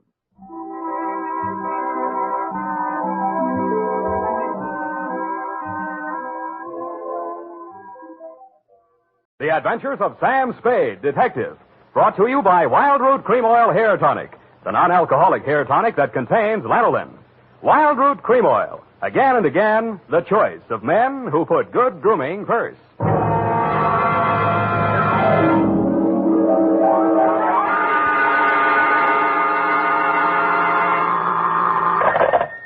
Sam Spade, Detective Agency. Good evening. That sounds funny in dialect. Good evening to you, and happy 4th of July, Bernadine Hampton. Oh, Mr. Spade. What was the caper? Don't you mean caper? No, the caper. The high point of the caper. The climax, the crescendo, the pinafore. Well, that's better. For a minute, I was afraid you were learning English. Oh, no. I'm studying Spanish. Soy infeliz que inicia... Yeah. Mucho interesting. Gracias. Shall I go home now? No, mal suerte. There's a little matter of murder in 2 languages, neither of which is Spanish, so stay where you are. I'll be right down to dictate my report on the Rushlight diamond caper.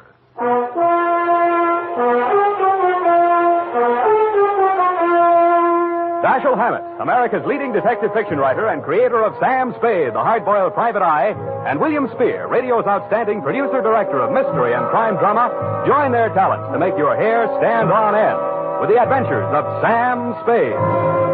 Presented by the makers of Wild Root Cream Oil for the hair. Listen, men, to this holiday tip on good grooming. To help spark up your whole appearance, first be sure that your hair is well groomed.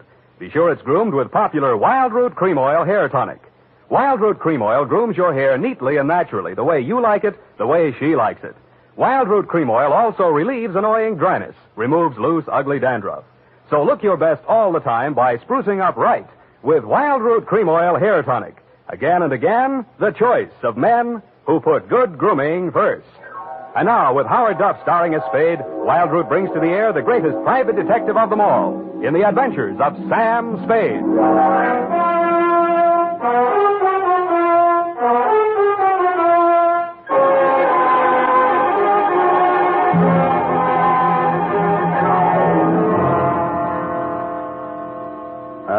Date, July 4, 1948, to Mrs. May Rushlight, 21A, Granite Court, from Samuel Spade, license number 137596.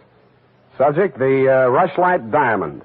Dear Mrs. Rushlight, it was the kind of nice, relaxing assignment that comes my way just often enough to remind me that gumshoeing can be respectable.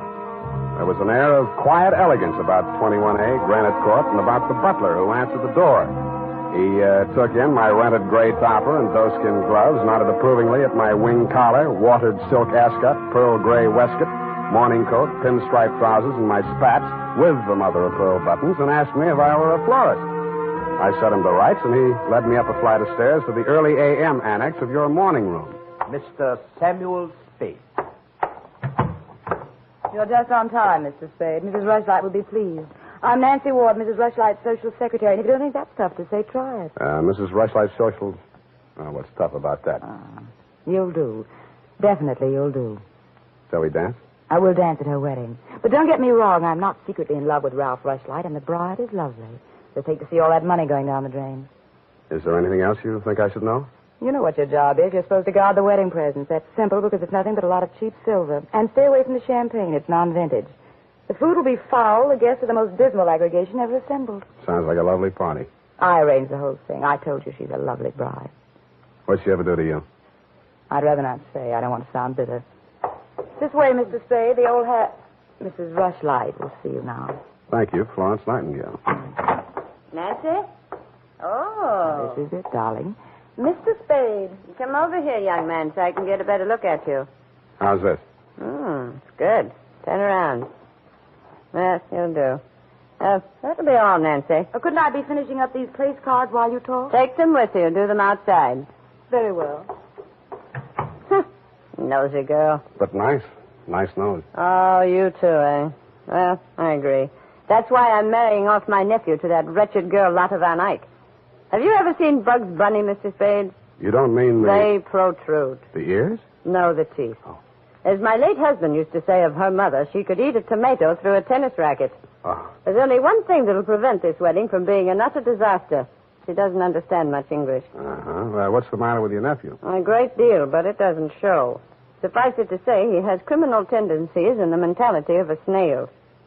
Mrs. Rushlight, I don't like to seem forward, but why are you telling me all this? Oh, you're supposed to mingle with the guests. You'll need some conversation. Now, as to your assignment. The bride, being what she is, the wedding presents are hardly worth guarding, except for one. Ironically enough, it's from me. What is it, a machine gun? Oh, that's good. Oh, excuse me, I must write that down. And tear it up immediately. Oh, dear. No, Mr. Spade. But it's bad luck. The Rushlight diamond. You've heard of it? Something about it in the American Weekly a while back, wasn't there? Yes. It's not as large as the Hope diamond, but there's not a flaw in it. My late husband, Roy Rushlight, bought it for his first wife. She sank with the SS General Slocum in Hellgate, the East River, 1904, over 1,000 lives lost. Luckily, she was wearing a paste copy at the time. I was only a young girl when I married Mr. Rushlight, and fool that I was, I signed anything his lawyers asked me to sign. After his death, I discovered that the diamond was to be mine only until the marriage of my husband's male heir, at which time it must go to his bride. Well, that's too bad. You say, though, that the Rushlight diamond is bad luck. Oh, there's that, of course. I wonder if it's too much to hope. Well, I must go and help dress the bride. Go along downstairs, Miss Spade. Take this jewel case with you. Put it on the table with the other presents, and guard it well. So I took the old velvet-covered case you held out to me and checked the contents. It was an old-fashioned lavalier with a clear stone pendant only slightly smaller than an 8-ball. Didn't look like a diamond, but smooth-cut diamonds hardly ever do. It didn't look like bad luck either, but a mirror broke in the hall as I passed it, then I fell all the way down the stairs, and as I entered the ballroom, I knocked over a punch bowl. Nothing really terrible happened until just before dark when the guests began to arrive. In theory, a detective guarding wedding presents is supposed to make himself indistinguishable from the other guests. In practice, it never works out that way. He has to spend most of his time within sight of the booty, so he is very easily spotted. I don't believe it. He's too good looking. Oh, but he must be. He's not anybody we know. Well, ask him. It's leap year. Oh, here comes Colonel Bixby. He'll know. Well. Beauty gathered round the booty, eh? And much more beauty than booty, though. Say, when are they going to hang the diamond on that drip? No, there's no way to talk about the blushing bride. Is that it in the crummy old case there? That case is heirloom, young lady. The stone that reposes in it is worth a king's ransom. Now take your grubby hands elsewhere. Get on with you. Go on. Well, just because he's going to give the bride away, thinks he can order everyone around. Mr. Spade, allow me to congratulate you, sir. These affairs, one all too often sees the detective on guard duty at the punch bowl. I was forewarned. Oh, yes, very bad champagne. Flat. I'll be glad when these ill-starred nuptials are consummated. And by the way, Bixby's my name, Colonel Lysander Bixby. Colonel? It is my melancholy and thankless duty to give the bride away to the hapless groom, Ralph Rushlight. However, it's much better to give than to receive. You tell that to May Rushlight, eh? Quite a trinket. Mustn't touch. Grubby hands, remember? Oh, sense of humor as well as sense of duty, eh? Candidly, if I knew a place to fence it, I'd be the... Oh, Miss Ward. How lovely you look. Poor Ralph. Mrs. Rushlight asked me to warn you to get ready. The bride will be down any moment. Oh, good grief. Well, I suppose I must steel myself. Where did I leave my glass? Keep your eye on that old goat, Mr. Spade. I don't trust him. Who is he? He's the only one here who knows why this wedding's happening. It's the bride's foster father. You mean he's got something on the family? You'll never know how much until you kiss the bride. Look, Nancy, it's none of my business, but I... Oh, it's starting. I'll have to go in now. Oh, wait. What? How does it go? Speak now or forever hold your peace? No, I can't do that. Thank you for understanding.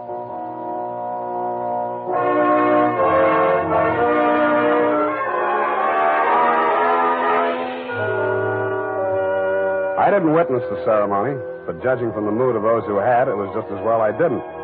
They shuffled back into the ballroom looking as if they'd witnessed an execution, and nobody seemed to be in a hurry to join the receiving line. After a few half-hearted handshakes, the groom left the bride standing alone, looking kind of bewildered, and came over to take inventory of the presents.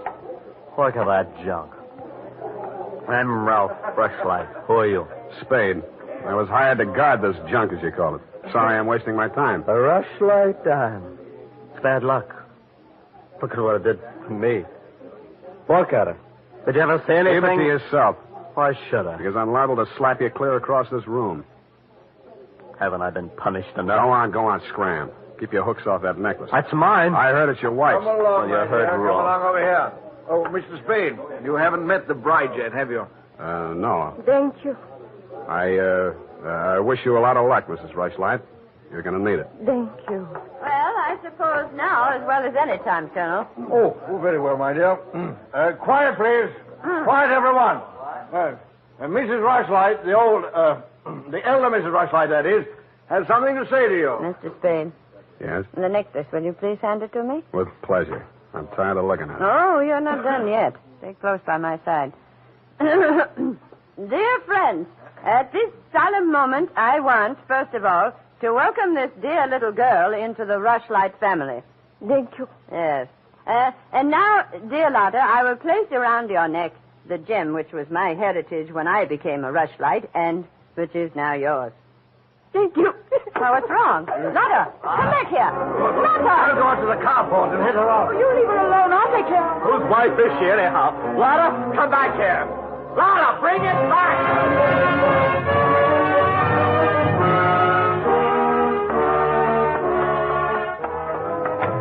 I was almost ashamed of joining the chase, but I had to because I'd been hired to guard the Rushlight diamond, and for my money, the best way to do that was to help her get away. Somebody got to her before I did. A strip of wedding gown satin marked the spot. The body lay crumpled under a hedge, but it wasn't the bride's body. It was the groom. He'd been stabbed to death with a pair of garden shears, which made sense. But what didn't make sense was that the necklace she'd been wearing was still clutched in his hand.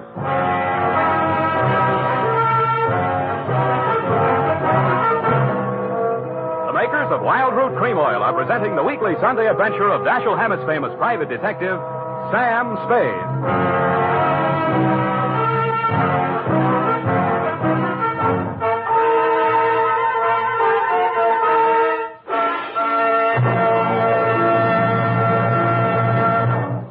If you want the well-groomed look that helps you get ahead, socially and on the job, listen. Recently, thousands of people from coast to coast who bought Wild Root Cream Oil for the first time were asked, how does Wild Root Cream Oil compare with the hair tonic you previously used? Better than 4 out of 5 who replied said they preferred Wild Root Cream Oil. And no wonder. Wild Root Cream Oil grooms the hair neatly and naturally, relieves annoying dryness, and removes loose dandruff. What's more, non-alcoholic Wild Root Cream Oil is the only leading hair tonic that contains soothing lanolin. So ask for Wild Root Cream Oil Hair Tonic. Again and again, the choice of men who put good grooming first. By the way, smart girls use Wild Root Cream Oil, too, and mothers say it's grand for training children's hair.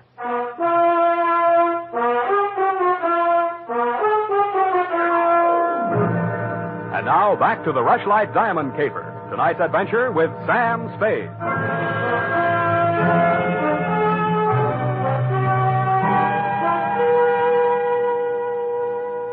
Number 21A Granite Court was teeming with motives and suspects. But the police were primarily interested in locating Lotta, the missing bride and widow of Ralph Rushlight. So was I. She looked like less work than the rest of you because if she had killed him, it was self-defense, if she knew enough English. By 10 in the a.m., when I checked in at my office, she was still successfully eluding the police dragnet. That was because nobody, including me, had thought of looking in my office. Wow. Good morning. Thank you. Is that all the English you know? Thank you. No. I want my necklace. The police have it. You go with me and tell them who I am. Okay, but first I have to know who you are. Where you came from, what your connection with Colonel Bixby is. I am in Macassar being born. In Macassar? Dutch colony. Uh-huh. My father there 7 years ago dying is. When I 13 years old have arrived. I see. Colonel Bixby in San Francisco, the financial representative from my father was. I am adopted to him, not for a father, but so he takes care of my monies, which coming of age am I a rich Dutch woman. Uh-huh. But legally, he's your foster father. Yeah. Also legally, I'm the wife of Rushlight. I want my necklace. You married him for the necklace? Yeah.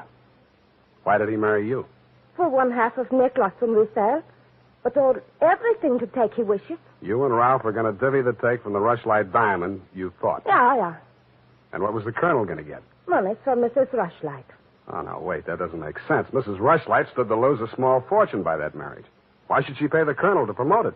You the detective are. You said that. Where my necklace are. That I say. Yeah, well, look, I'm not as sure as I was. Wait just a minute. I'll check on it. Homicide, Lieutenant Dundee. Spade, Dundee. Oh, yes, Sam. What's new on the Rushlight caper? Oh, you know I can't talk about the case, Sam. Oh? I got a line on that girl. Oh? Where is she? You know I can't talk about that, Dundee. Oh, you can't you? Well, let's see if this doesn't change your mind. The necklace we found on Rushlight's body was a phony, a fake copy. Uh-huh. Does that make her guiltier than she was before? Well, now she's got a motive. Throws all our previous theories into a cocked hat. Now, where's the girl? She's in my office, Lieutenant dear. Come and get her. Thank you.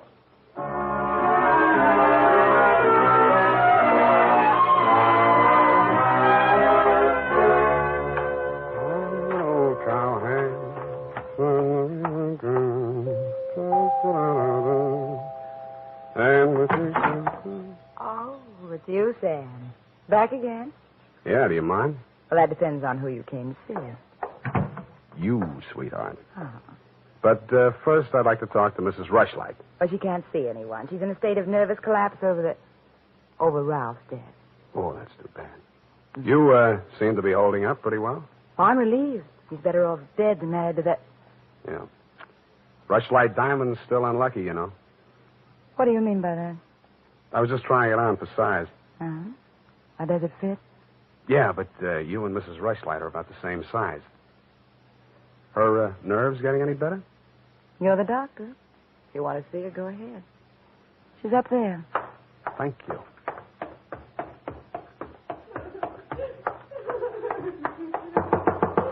Mrs. Rushlight.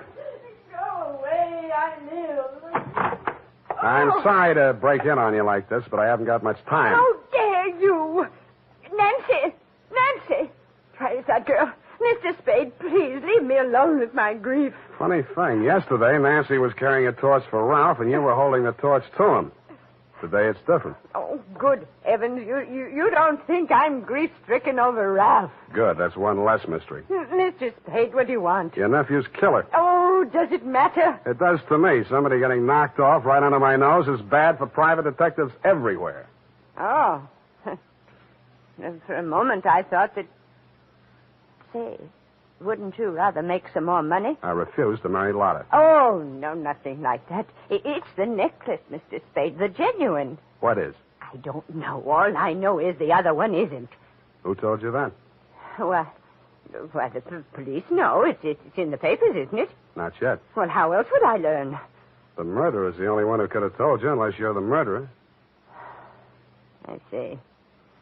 Very well, Mr. Spade. I'll tell you what I know. I'm not as wealthy as you might think. In fact, I have for 4 years lived from pillar to post, from hand to mouth, ragtag and bobtail, struggling to make ends meet. Yeah, what you mean is you're eking out a meager existence, keeping your head above water, one jump ahead of the sheriff, stalked by the grim specter of poverty. Is that right? Oh, how well you put it. In fact, Mr. Spade, I'm something of a crook. I've borrowed large sums of money from Colonel Bixby, putting up as collateral something that was not mine to forfeit. Don't tell me. Let me guess.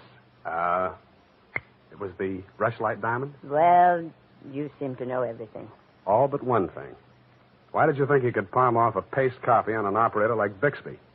He sent you here. I won't tell you another single thing. Well, then I'll tell you a few things. The only way the Rushlight diamond could be transferred legally into the hands of Colonel Bixby was by tricking Ralph into marriage with Lotta, since Ralph's wife automatically became the legal owner. With Ralph dead, Bixby would be in line to inherit the diamond from her. Inherit? California state law. Foster parent may inherit from a foster child in absence of any direct heir.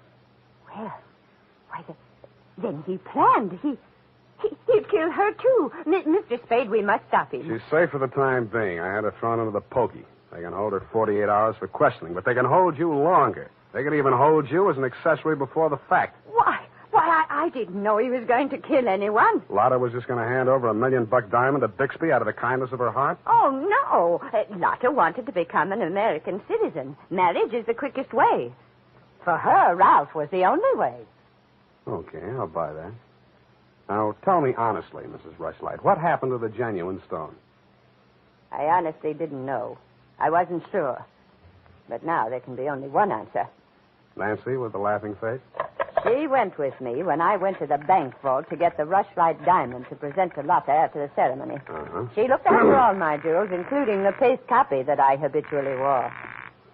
Homicide, Lieutenant Dundee. Spade again, Dundee. I think I got the Rushlight caper all wrapped up. I'm heading for your office now, so wait for me. And whatever you do, don't let that Lotta dame out of your sight. Thank you. Goodbye. Wait a minute, Sam. Wait a minute. Yeah? The Lotta dame, she's already gone. Escape? Bailed out, custody of her foster father. Wait a minute, I got the name here, sir. Bixby. He's a colonel, and no wonder you're only a lieutenant. Mr. Spade, can't you stay for tea? Not thirsty. Nancy? Nancy, where are you? Oh, here I am, Sam. I was waiting for you. You got the keys to that car out in front? Why, yes. You want to borrow it? Yes, with you in it. Why, Sam, where did I put my face on? Let it go. It's as good as lost anyway.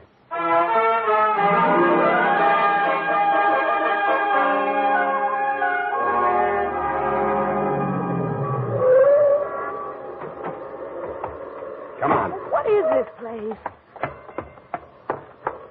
Where are you taking me? Never mind. Just hang on. I'll fly you up to the second floor.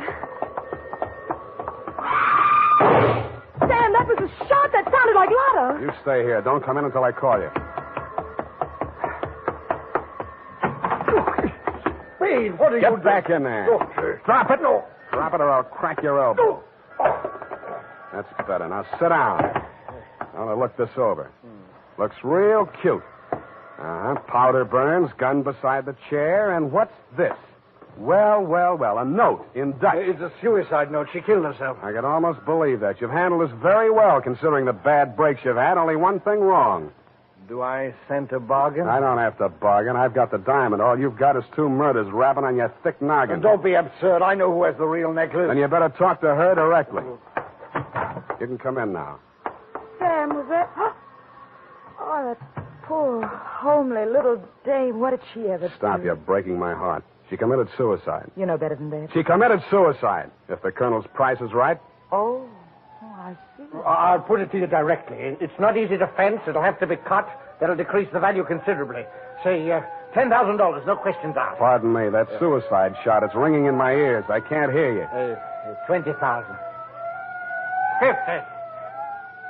All right, 100,000. Sam, don't be a fool. Take it. I'll give you a real break, Colonel. That's the cops coming after you. Anything, Spade. What do you want me to do? I want you to try and get out of here. What are you going to do? There's the door. Go ahead. All right, thank you, Colonel.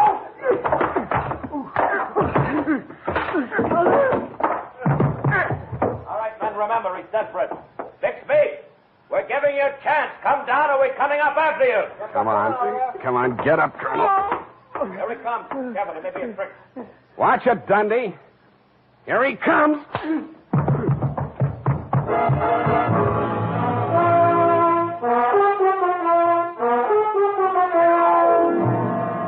And that, Mrs. Rushlight, is the crop. For a man that went down fighting, Colonel Bixby didn't need much persuading once they got him under the lights down at headquarters. He confessed to everything, and the murders weren't the worst of it, the way I figure. The worst of it was the cruel way he victimized the poor little ugly duckling, Lotta Van Eyck. It's tough enough to be whipped before you start. Period, and a report. My goodness, that was Louis Trist Day. I mean, I'm beginning to see why Effie gets so repressed sometimes. Effie, depressed? That little doll told you that? Only between she and I and the lamppost. She's so sensitive, you know. Not like I, of course. I invariably cry at weddings. You don't say, Bernadine. You attend weddings often? With high frequency, Mr. Spade. You mean frequently? No. The last time it was FM. You know, frequency moderation. Oh, yes. Moderation in all things, I always say. You mean you attend radio weddings? Oh, yeah. I've been married 6 times. My next date is television. You've been married 6 times? Well, to each his own, Mr. Spade. You mean 6 men have... Oh, no. No, I only marry my husband. Repetition is the spice of variety, I always say. Is that legal? If it's not after 6 weddings, what isn't? To each his own, you say. Well, we don't presume to make a career out of it. As soon as we get the mangler and the deep freeze, we're going on our honeymoon. Well, congratulations, and type this up when you have the time. Mrs. Bernadine Hemp.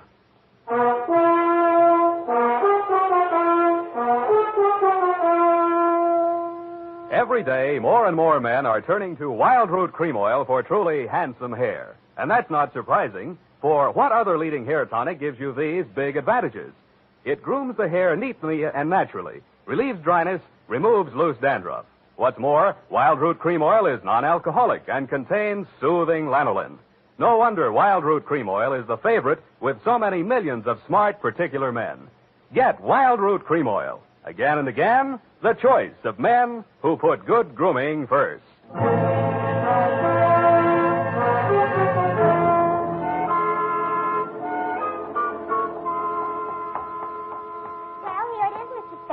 I'm sorry it took so long, but I kept relapsing into Spanish. Yes, I know how. And Effie's typewriter doesn't have any upside-down question marks. Upside down. Mm-hmm. Take a memo. Call typewriter man. I already have. Oh, I almost forgot. You received a telegramic commutation. A telegramic what? A wire. Oh, a wire. Well, open it and read it. In English, por favor. It says, Dear Sam. Figures. In the haste of my departure, I neglected to warn you about Well, when I do that one another favor, she'll have silver threads. Who? That ball of fire whom I'm taking the place of in order to be double-crossed of by. Effie? Is she still in far-off Canad? And good rubbish, if you'll pardon the expression. Oh, Bernadine, let me see that. I neglected to warn you about Bernadine. I'm sending details, airmail special, but in the meantime, whatever you do, don't go to any radio broadcasts with her, and if she comes to work in a wedding gown, take the day off. Love, Effie. And I had 2 tickets for honeymoon payoff, and now she went and spoiled everything. Oh, now there, Bernadine, you just have to marry your husband again, that's all. I wouldn't have had the time anyway. I know. It's just the principle. Good night, Mr. Spade. Good night. Buenas noches. Hasta la vista. Effie, why did you ever leave me?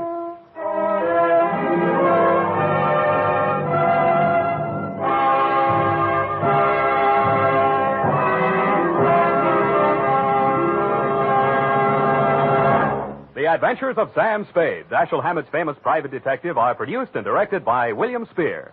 Sam Spade is played by Howard Duff.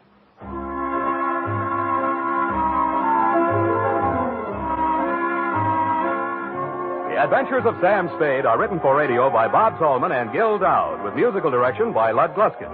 Gil Dowd directed tonight's broadcast in William Spear's absence. Join us again next Sunday for another adventure with Sam Spade, brought to you by Wild Root Cream Oil. Again and again, the choice of men who put good grooming first. This is Dick Joy reminding you to get Wild Root Cream Oil, Charlie. It keeps your hair in trim. You see, it's non-alcoholic, Charlie. It's made with soothing lanolin. You better get Wild Root Cream Oil, Charlie. Start using it today. You'll find that you will have a tough time, Charlie. Keep on all the gals away. Hiya, Baldy. Get Wild Root right away.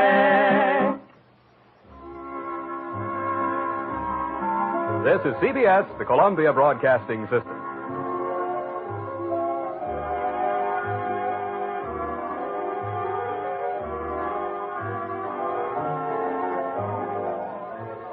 The Adventures of Sam Spade, Detective, brought to you by Wild Root Cream Oil Hair Tonic, the non-alcoholic hair tonic that contains lanolin.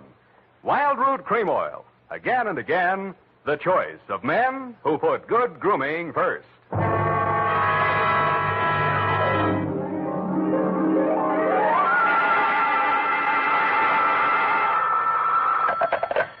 Sam Spade Detective Agency. Are you still there? I believe that interpolation is hardly rhetorical, Mr. Spade. To what have you been up, if you'll pardon the expression? And has that girl regained her facilities? I wouldn't know, but her faculties are as good as ever, if you'll pardon the expression. Mr. Spade, sometimes I think you're a regular philanthropist. Don't you mean philanderer? How much money did you make out of that case? Well, I broke even anyway. That's what I mean. You're a philanthropist. Well, you know best, Bernadine. By the way, was that man really murdered with the buzzsaw, or was that just publicity? He really was, Bernadine. Why? There just happened to be one lying around. Oh, I don't mean that. Why was he killed? For the Wheel of Life. Oh. You're not going to ask what that is? Some curio, no doubt. Listen, Bernadine, the Wheel of Life is, oh, well. I suppose I don't have to tell you to stay where you are. Just sit quietly with your book in your hand, and I'll be right down to dictate my report on the Wheel of Life caper.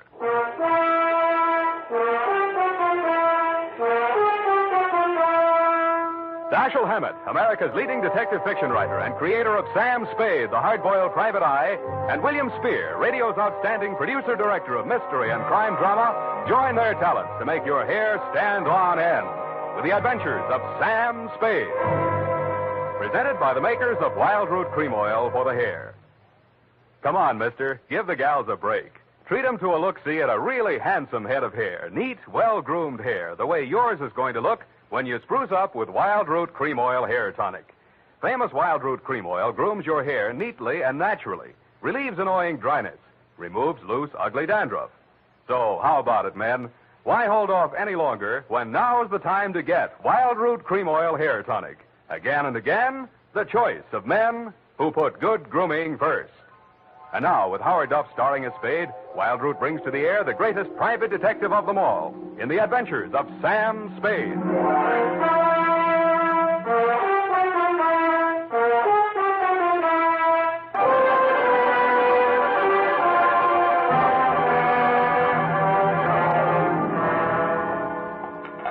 I went down to St. James and Infirmary to see my baby there.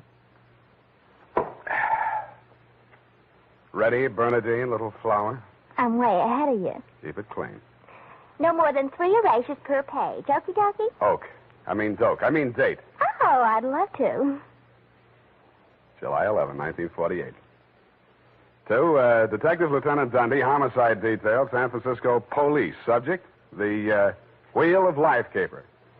Now, don't go away, Bernadine. I don't know why these things always have to happen to me.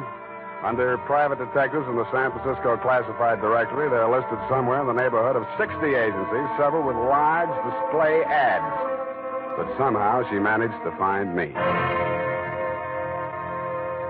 It's all so strange, Mr. Spade. I hardly know where to begin. Well, the beginning is always a pretty good place to start, Miss O'Farrell. Yes, the beginning. It was like waking out of a nightmare you can't remember. Everything seemed out of proportion. Even the buildings along the street seemed to be leaning at a crazy angle. And then I realized I was traveling down a hill. I looked wildly around for something to help me get my bearings. There was a street sign, O'Farrell, stuck in my mind, so I gave it to your secretary when she asked for my name. Uh-huh. And what's your real name? I don't know. I don't know who I am, where I came from, or where I'm going. Mr. Spade, I'm so frightened. Now, wait a minute. A lot of people suffer from temporary loss of memory. Most of them recover. But amnesia is a sickness, and I am not a doctor. Oh. And you won't even try to help me?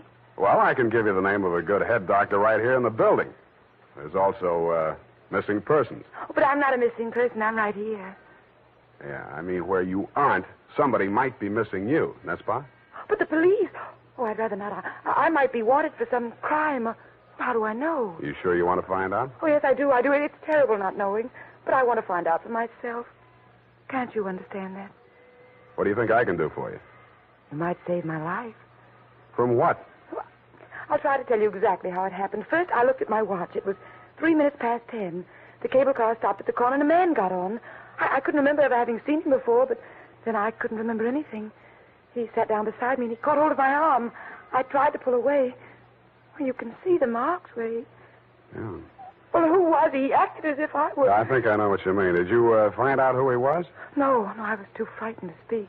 What did he say? He sort of growled it out of the side of his mouth, but it sounded as if he said, Lathrop wants to see you. Mm-hmm. You remember anybody named Lathrop? I can't remember anything before 3 minutes past 10 this morning. Well, let's go on with since then. The guy grabbed you, said somebody named Lathrop wanted to see you, and then what? I went into a panic. I managed to jerk away from him, and I jumped off the moving car, and then I looked in the classified section, and I found you. Why me? I don't know. The name, I guess. A Spade to dig up my past. Please, Miss O'Farrell. Do you think I'm very silly? No, I think you're very beautiful. I wish you could remember whether you're married or not. Oh, no. Well, at least I have no wedding ring. What have you got? I mean, besides what's visible. Well, I couldn't find much of anything. I went over my clothing. There don't seem to be any marks of any kind. Oh. Well, you got any money? A little over $300. Let's have it. The purse, too. All right. Uh-huh. Lipstick, aspirin, bobby pins, Kleenex. Nothing here. They couldn't have been bought in any drugstore. Powder. Hey, what kind of powder is this? Then there was this in my coat pocket.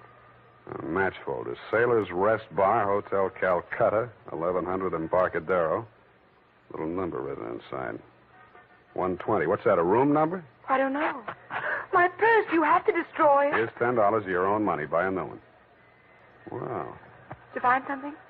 Coin, Chinese bit. Good luck piece, probably sewn in by whoever made it, maybe in China. That ring any bells? No.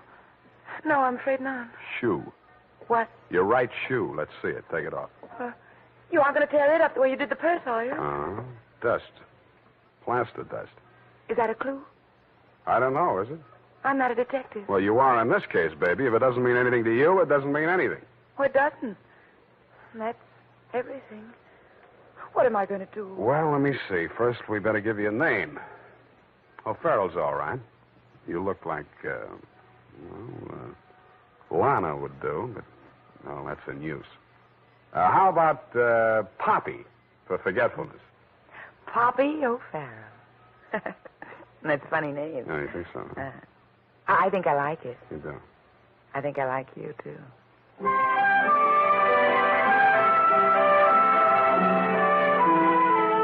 I liked her, too. There may have been blanks in her brain, but the rest of it figured. In the elevator, I started adding it up, and by the time we reached the street floor, it came to quite a tidy sum. Where are we going, Sam? Far, I hope. But first, we're going to find you a place to stay. Oh, yes, we must be practical. No use overdoing it, huh?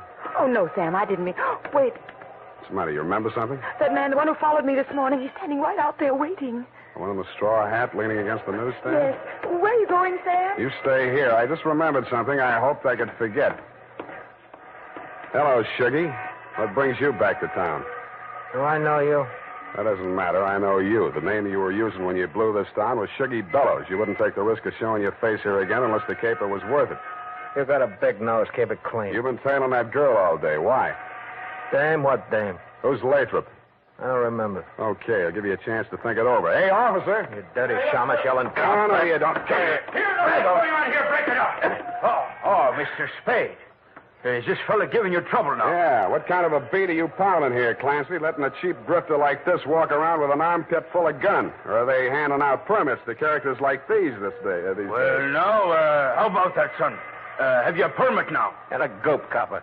Oh, so one of them clever lads he is. Well, come along, me bucko, before I lose my temper and give you your lumps now. Okay, I'm coming. That's better now. Much obliged, Mr. Spade. I'll pay you for this, Shamus. And a goop to you, too.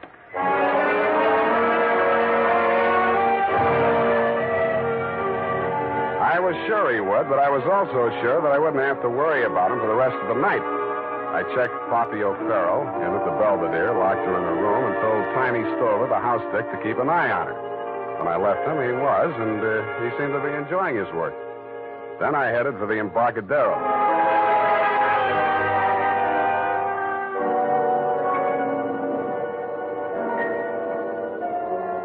I found the Hotel Calcutta, but I couldn't find the lobby.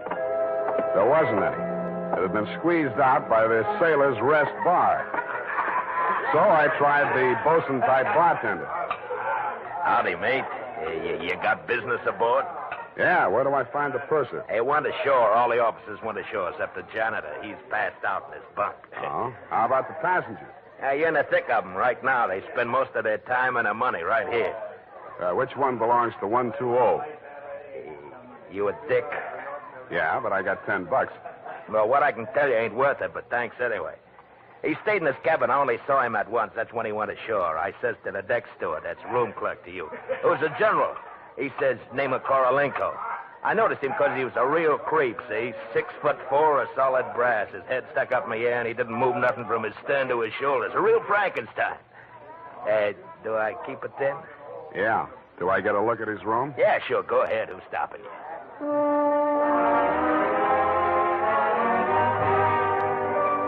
So I went. Nobody stopped me until I opened the door to 120. Then I stopped myself. It was an inside room with one small window and an air shaft, but it looked as if a flurry of snow had blown in. The floor and the rest of the flat surfaces were sprinkled with a fine, dirty white powder. It wasn't snow, it was dust, plaster dust, like the stuff I'd found in Poppy's handbag and on her shoes. I shook the place down, not expecting to find anything. I didn't until I opened the wardrobe.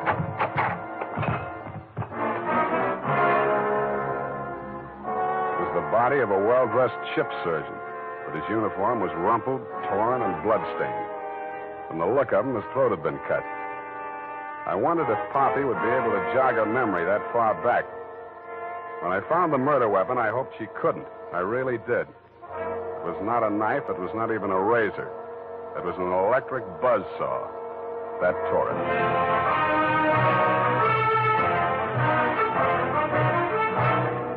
The makers of Wild Root Cream Oil are presenting the weekly Sunday adventure of Dashiell Hammett's famous private detective, Sam Spade.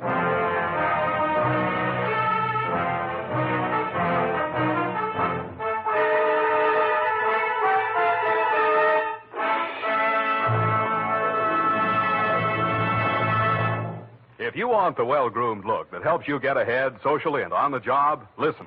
Recently, thousands of people from coast to coast who bought Wild Root Cream Oil for the first time were asked, how does Wild Root Cream Oil compare with the hair tonic you previously used?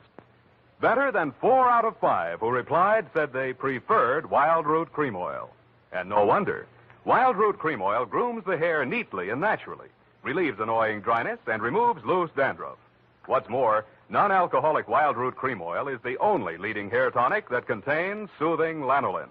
So ask for Wild Root Cream Oil Hair Tonic. Again and again, the choice of men who put good grooming first. By the way, smart girls use Wild Root Cream Oil, too. And mothers say it's grand for training children's hair.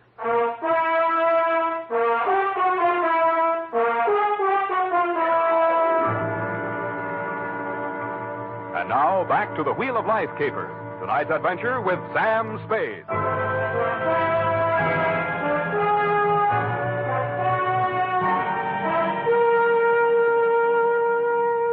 Times being what they are, I could use a little publicity. And so could you, Lieutenant Dundee, what with the elections coming up and you with no promotion all these years. This one time, I got it instead of you and wished I hadn't. The morning papers called it the Buzzsaw murder and went on shamelessly from there. Horror killing related by Private Eye. Stan Slade, ex-Pinkerton man, mum on mystery woman. Elderly sleuth dodges photographers, denies hotel visit, was in bed with Apple and good book, says Peeper. There wasn't a word of truth in it, mainly because nobody could get at the facts. I wasted most of the day down at headquarters trying to find out what name Shuggy Bellows had been booked under. Then I dropped in at the Belvedere. Poppy had checked out. I decided to go back to my office and drink poison. I hardly got the desk drawer open when a sobering influence walked in. It was a Mr. 6'4" of solid brass. The Frankenstein who had been described to me by the bartender as the occupant of room 120. Excuse me. I am Koryenko. Please, I shall sit down. I am so heavy. Make yourself at home. Oh. Mr. Spade. Slade. Excuse me. I am so heavy. I am Koryenko. So you told me. I'm really Spade myself. So, why are she hiding from me? Who? That girl, Miss Paget. Her I am paying 1 month in advance, $300 American. Me, she have dessert. I am not rich, only moderately wealthy. But you understand, it's not question for money alone. That ship's doctor, he was most kind to me. He cared to me even after I arrived. Now he are dead for his pains, his dirty tricks. Yeah, I know how you feel. Now, if you'll take it a little easy, I think we'll get farther. You say this girl's name is Paget, and she traveled with you. From Macau, where she is the Florence Nightingale for Portuguese hospitals, forcing me to employ her, all others being Chinese nuns. That figures. You sick? No, only I am so heavy. They are breaking my back in traffic accident, rickshaw collusion. You're wearing a plastic cast? Yes, like a turtle. I am closed with my neck sticking out. Look, see? Now it is better as before. The ship's doctor trimmed the rough edges with buzzsaw. Buzz, buzz, buzz. I can walk. But it's like suit from armor, for which I alive. Look.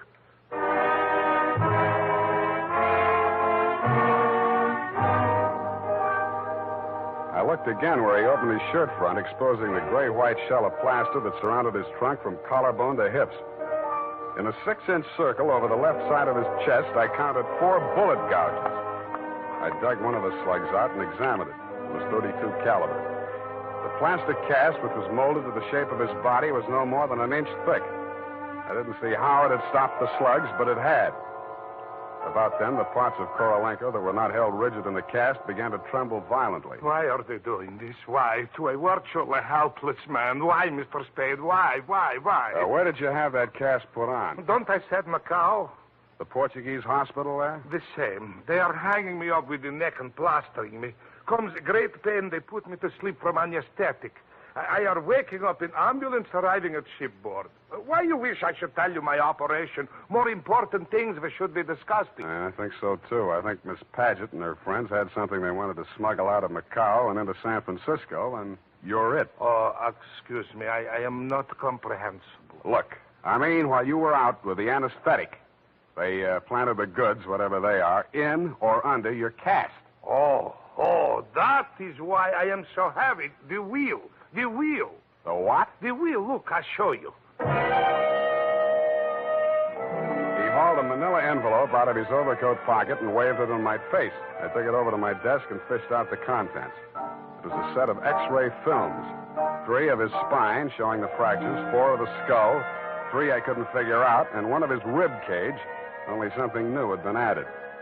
In silhouette, it looked like the wheel off of a child's wagon. What is it, this wheel? What to do? 6 months I must remain in this straitjacket. If I remove it, I die. If I keep it on, they kill me to get their smuggle. Well, you look to me like the luckiest man alive. That wheel, or whatever it is, saved your life by stopping 4 slugs. But still I shall die. How shall I die? When shall I die? Your best advices, please. Korolenko, I think you better die right now. Excuse me? It's the only safe place for you. The morgue.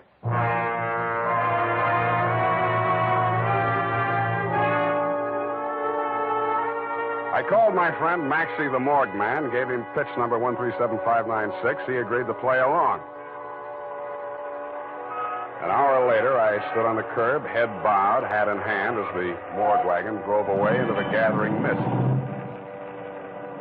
Straight facing the way, What do you want, Shuggy? I want to blast this gun straight through you, and I will if you give me any excuse at all. You sound like you mean that, Shuggy. You're getting smart, Shamus. I get going. Where to? Mr. Lathrop wants to see you.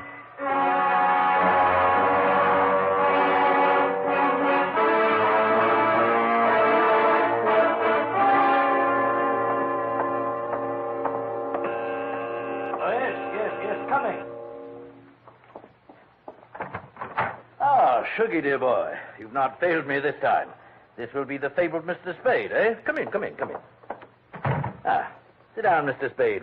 We'll talk. Tell your Gunsel to get that pistol out of my ribs. Oh, yes, indeed, Sugar. You mustn't overdo it. And get him out of here. I'm tired and nervous, and my price goes up $1,000 every minute he's in this room. When I get to 10,000, I kill him. Then the price jumps to 100 to take care of me on a murder rap. I should ought to plug you downstairs. Come, Sugar, don't be ungracious. You wait in the other room now. Okay, it's your party. I'll get mine later. Oh, dear.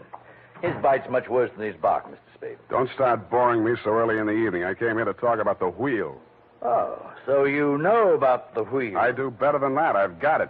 That may well be, but do you know what to do with it? I got two possibilities. I can turn it over to the cops and you with it, or I can sit on it until it hatches. A quaint conceit, sir. Round and round the little wheel goes, and where it shall stop, nobody knows. That's where you're wrong. It stops right here. So you better start placing your bets. Just what do you mean by that, sir? There's part of it. What is it? It's one of the slugs you Gunsel threw at Korolenko. I got 3 more just like it that I dug out of him before he was carried to the morgue. Well, an advantage, I'll admit, but hardly worth your while to take advantage of. Don't be too sure of that. Just how much do you know about the wheel? So far, it's been worth 2 human lives to you at the risk of your own. That tells me all I need to know. Oh, no, not quite. Men have been killed in holdups for a few paltry sovereigns, but the wheel is a horse of another color. Let's not change wheel horses in midstream, Mr. Lathrop. Yes. You must understand that the wheel has no absolute definitive value. Monetarily speaking, the British Museum might pay close on to £5,000, hot as it is, for the privilege of returning it. Occidentals aren't the puka sahibs that they once were in the Orient. The theft of the wheel, if countenanced by the Western powers, would have most grave consequences. Most grave. Are you attending, sir? Wake me up when you get to the point. The point, sir, is this. That little wheel of gold, is the wheel of life, which the Buddha himself is said to have received into his hands from paradise. Now, given such a relic, a few old Buddhist monks can set up a shrine which, even in the most miserable surroundings, can attract enough pilgrims to outgross Radio City, Madison Square Garden, and Miami Beach in season. To say nothing of Hialeah. Yes, quite. In short, we propose to act as booking agents for the wheel on a royalty basis with a percentage of the house. Mm-hmm. Why did you bring it to San Francisco? But, oh, gad, sir. Were we to bargain in the Orient, we should be hacked to pieces in our beds. I'll settle for a lump sum and let you do the bargaining.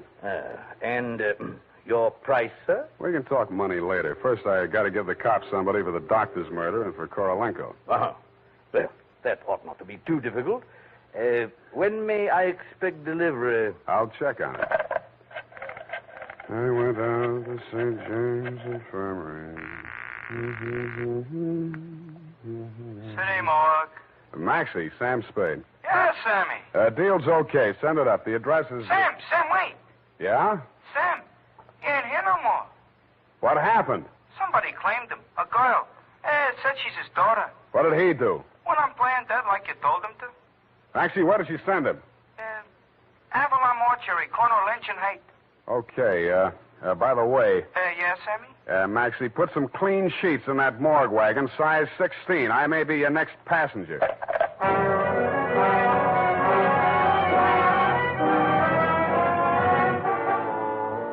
At the Avalon Mortuary, the night watchman let me in. He said Mr. Korolenko's daughter had brought an overnight bag and was keeping a vigil by his beer in slumber room number 7. I I approached on tiptoe. Just as I reached the door, I heard the most terrible sound I've ever heard. It was a buzzsaw biting into plaster. How deep, I didn't like to think. I did the first thing that popped into my head. I grabbed up a lamp from a console, smashed the bulb, and plunged it into a vase of flowers. As luck would have it, slumber room number 7 was on the same fuse box. As luck would not have it, I was facing a desperate woman in the dark. I hugged the carpet while she emptied her gun. I hoped she didn't have a spare. I forgot about the buzzsaw. The room lighted up momentarily from the lights inside my head, and I staggered back against the wall. I waited for her to get her bearings again. There was no hope of me getting mine. Then I heard a big, hollow thud. The whole room shook, and the lights went on. Poppy O'Farrell and/or Paget lay on the floor under the stony weight of Korolenko plus 60 pounds of plaster. Get up! Help! You're pushing me! I can't. I'm so heavy. You comfortable there, Korolenko? Comfortable in such situation? Do you ask the turtle, are he comfortable? Is Faker on bed of nails? He's equally here as elsewhere. Yeah, okay. Just hold her there until I get a statement. And he did. Item, statement by the aforesaid. It was like waking out of a nightmare you can't remember. Everything seemed out of proportion. That was her story, and I had to admire the way she stuck to it. But if you keep trying, I'm sure she'll get back enough of her memory to confess that she planted the wheel of life in Korolenko's turtle shell when she decided to double-cross Shuggy and Lathrop. They never tumbled to her hiding place. They were gunning for Korolenko because they thought Poppy was working with him, which was true in a way, but not the way that they thought. That's why they tortured the doctor in an effort to learn Kay's whereabouts. I understand your boys have picked up the rest of the trio, and they can tell you everything except why I conceived the brilliant idea of having Korolenko play dead. Between you and me, amnesia's a handy little gadget to have around, Dundee. I'm trying to draw a few strategic blanks myself. Period. End of report. Pardon me, Mr. Spade. Yes. There are just a few little coincidentals that I do not find entirely reprehensible. Such as? Well, I don't want to appear lucid or anything of that type. Believe me, you doesn't. I mean, don't it? Oh, you say the sweetest thing. But it's about the wheel. Oh, yes, the wheel. Well, I'll tell you what you do. You type that up. I've got a call in about that now.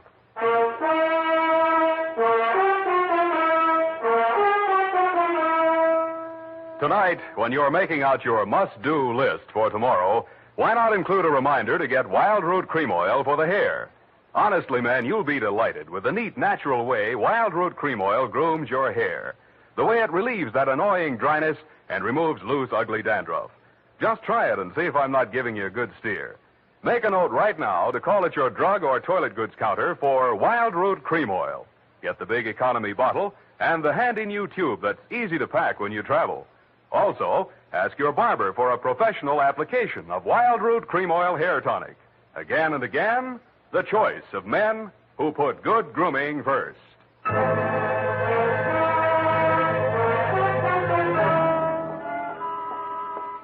you ascertain the lowdown on the wheel of life? I certainly didn't. No, we won't know about that for 6 months. Because definitively, I mean definitely, that plaster cast has to stay on him. Doctor's orders, you know. Oh, but I won't be here 6 months from now. You can say that again. But I won't be here 6 months from now. Stop repeating yourself.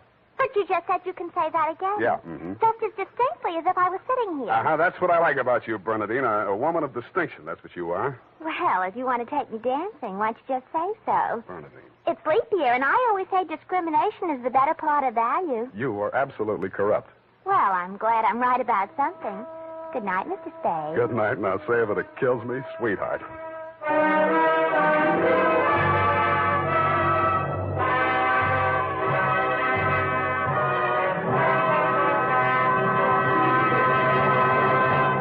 The Adventures of Sam Spade, Dashiell Hammett's famous private detective, are produced and directed by William Spear. Sam Spade is played by Howard Duff.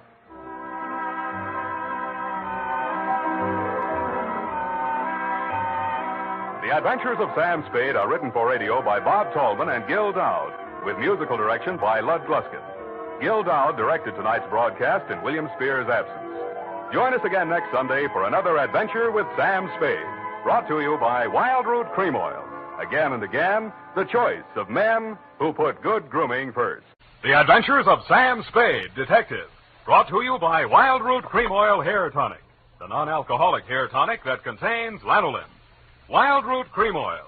Again and again, the choice of men who put good grooming first.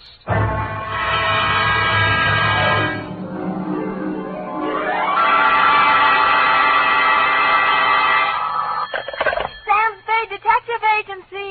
Bernadine, anything wrong? You sound almost human. It's not Bernadine, Sam. It's me, Effie. F. But I'll tell Bernadine about your compliment. How are things? Well, I've made out as best I could. I don't want you to think that I begrudged you a vacation. After all, you have worked hard. You did deserve it. Sam Spade, is that all you have to say to me? I'm not putting the blame on you. After all, it is a state law, so I can hardly accuse you of letting me down at a time when I needed you most. Well, you might at least ask me if I had a good time. I'm sorry if your conscience bothered you. Oh, well, it didn't. I had a divine time, and I met all sorts of interesting people. Mostly men. You don't say. What else? Well, it was this desert ranch, you know, with a lot of buttes around. You mentioned those. No, Sam, no. They're the result of erosion. Those outdoor types, they go to pieces.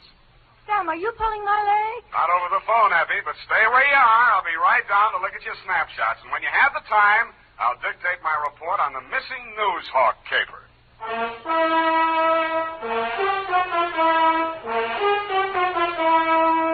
Dashiell Hammett, America's leading detective fiction writer and creator of Sam Spade, the hard-boiled private eye, and William Spear, radio's outstanding producer-director of mystery and crime drama, join their talents to make your hair stand on end with the adventures of Sam Spade.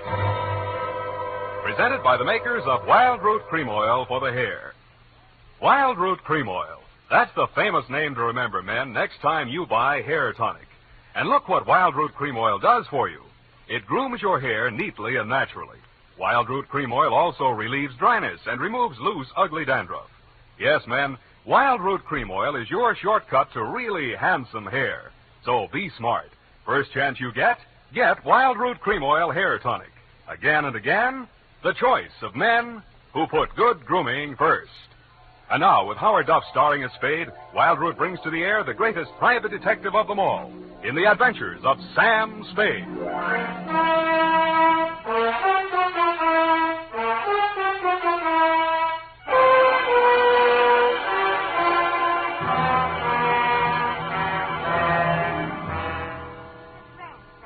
Just outside of Kanab on Virgin River. Kanab, the Pearl of the West. Uh-huh. And did I mention the buttes?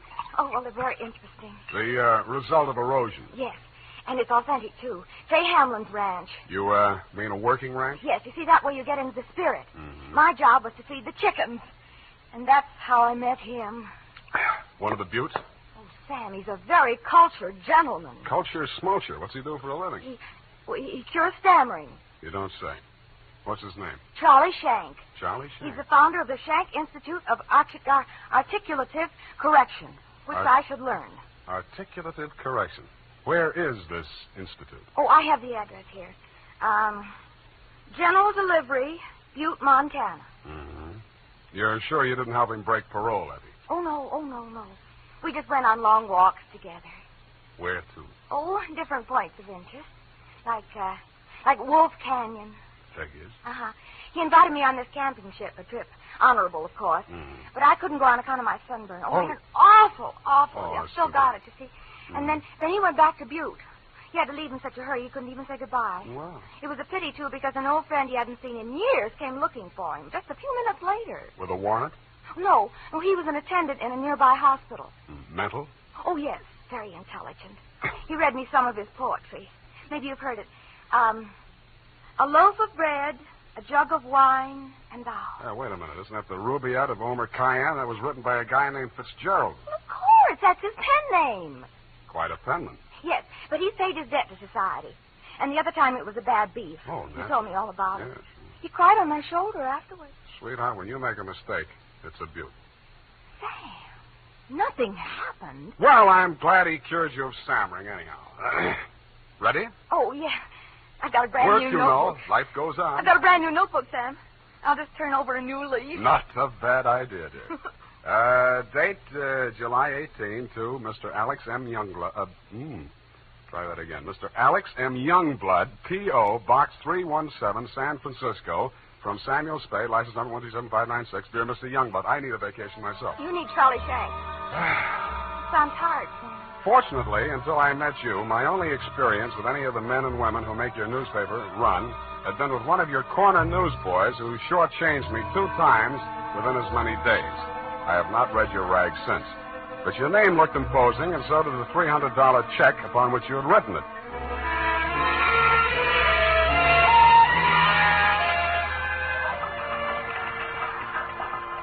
Per your instructions, promptly at 4 p.m. on the 15th inst., I munched through the litter of your city room toward a door marked A.M. Youngblood, publisher, managing editor, and city editor. I wondered if you were ambitious, frugal, or 3 men. I did not know that you had good taste until I saw the trim, 20-ish, and toothsome secretary in your outer office. Hello. You're new here, aren't you? Well, I'm not exactly here. I'm just here to see Mr. Youngblood. Oh. The name is Spade. Samuel Spade? Sam, except for my most intimate friend. Well, my advice to you, Sam, is to beat a hasty retreat. He's in a foul mood. Oh? Why? Is he blind or older than he feels? I refer, of course, to your spectacular charm, Miss, if I may call you Miss. Please, this is neither the time nor the place. My name is Phyllis Watson, and my phone number is in the directory, if you're really interested. I could be. Thank you. And if a man answers, tell him you're my French teacher. Oui. You better go in now. If you're late to an appointment with him, you're through. Do you have any more words of wisdom? No, but I hope you can do something to improve his state of mind. He's been awful lately. Good luck, Sam. Thank you, Phyllis Watson. Come in, come in. 1 minute past 4. You must be Mr. Spade. That's right. You're almost late. Sit down, Spade. Cigar? No, thanks. Well, don't expect me to offer a drink. You aren't a drinker, I hope. You don't listen to the radio, do you? Well, you'll not drink in this office. Nothing here but a cooler filled with water from a clean, gurgling, laughing mountain stream. You sound like a reformed drunk, Mr. Youngblood. What's that? Well, it was a good many years ago. If you don't mind, I'll just paste up the weather report for my morning edition before we talk. Oh, you do that too, huh? Yes, obviously. And with good reasons. I remind myself that I was once a copy boy, and I find it a splendid way to, at least once each day, to lower myself to the level of the working man. There we are. Very hot in Phoenix, I see. Mm-hmm. Just what do you want a detective for, Mr. Youngblood? I was coming to that, Mr. Spade. Sorry. Now, well, first let me warn you that your assignment is a highly confidential one. They all are. In this case, a man's life may be at stake. The situation, my newspaper, at my order and under my guidance, has launched a campaign against crime. Not aimed at the petty criminal, but at the easy-living leeches at the controls of the rackets, the hoods in bankers' clothing, the mansion-house parasites who direct the pickpockets, the second-story men, the housebreakers, who gamble away $500,000 a year and pay income tax. Don't go to pieces. Yes, I understand. You're after the boys on the safer side of the fences. Nicely put, Spade, yes. Thank you. Well, the long and short of it is this. The author of the expose series, Ray McCulley, my top crime reporter, has been missing for 2 days. I want you to find him. What makes you think he's still alive? Good heavens, Spade. Why must you suggest that he isn't? Because if I were a mansion-housed parasite in danger of being unhoused by a newshawk, I'd see said newshawk standing in a cement block in the bottom of the bay. I will accept that only when no stone has been left unturned. Every straw and every haystack has been searched. Every... nook and cranny? Yes. Sounds as though you need at least one police force, Mr. Youngblood. Now, why don't you No. Impossible. We've already had a brush with the police over the expose. I'll not be dictated to at this stage of the game. I started this investigation, and I'll finish it alone. Well, it's a pretty big order, Mr. Youngblood, but times are tough. I'll see what I can do. Good. I hereby turn over to you all the resources and power of this, my newspaper. When one of my reporters is in trouble or danger, sir, I will spend every penny of my fortune, if necessary, to deliver aid and succor to his side.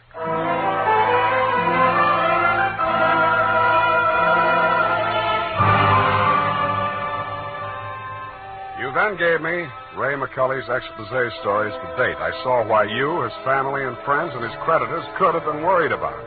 They were hot. One followed a stolen car from the time of the heist through the alteration of the body color, tire brands, license number, motor serial number to the time it was shoved onto a used car lot.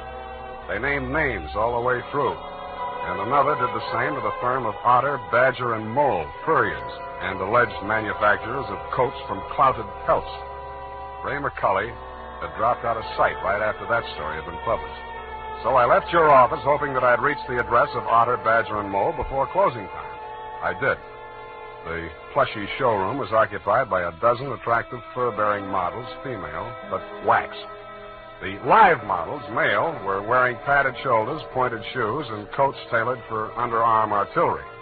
They would have looked more natural at Madame Tussaud's waxworks, Bertram the burglar section. Hey, oh, hey, what'll it be? Something for the little woman? Where do I find Mr. Otter? You the law? Leo sent me. He's in his office. Come on. Oh, wait a minute. Don't crowd me. You say you want to see the boss? On business. Stop nudging me with a rod. In there, hey, move. Okay. Hey, boss. Yes, Woody? Here's Joe here to see you. Leo sent him. Well, nudge him in, Woody. No nudging, Woody. Well. So Leo's sending a man to see me. I wonder why. If you'll comb this character here out of my hair, I'll try and tell you. Sit down, Woody. Thanks. You're new in town. Yeah, that's why Leo sent me. A local muckraker named Ray McCully interviewed you. He also interviewed Leo, but it didn't get printed yet. Leo wants to find him. So do I. How can I help? Well, he walked out of here, went to his hotel, wrote the story, and mailed it in. That's the last anybody's seen of him. Leo was just sort of hoping that you'd already taken care of him. Not yet. That's all I wanted to know. Thanks. Just a moment. Yeah? Leo's sending you out alone? Why not? That's a tough boy, that McCully. He's got plenty of protection. That's what you need. What kind of protection? Go along with him, Woody. Who, me? You're Woody, aren't you? Now, look, Mr. Otter, I don't want to look a gift horse in the mouth, but the way I see it, this is a lone wolf type caper. Hey, what's the matter, hey? You think I'm too good for you? Well, Woody, I wouldn't say that. Good, it's settled then. Take care of him, Woody, and don't mix it up with any of Leo's boys. If he's out to get that rat McCully, he's our friend.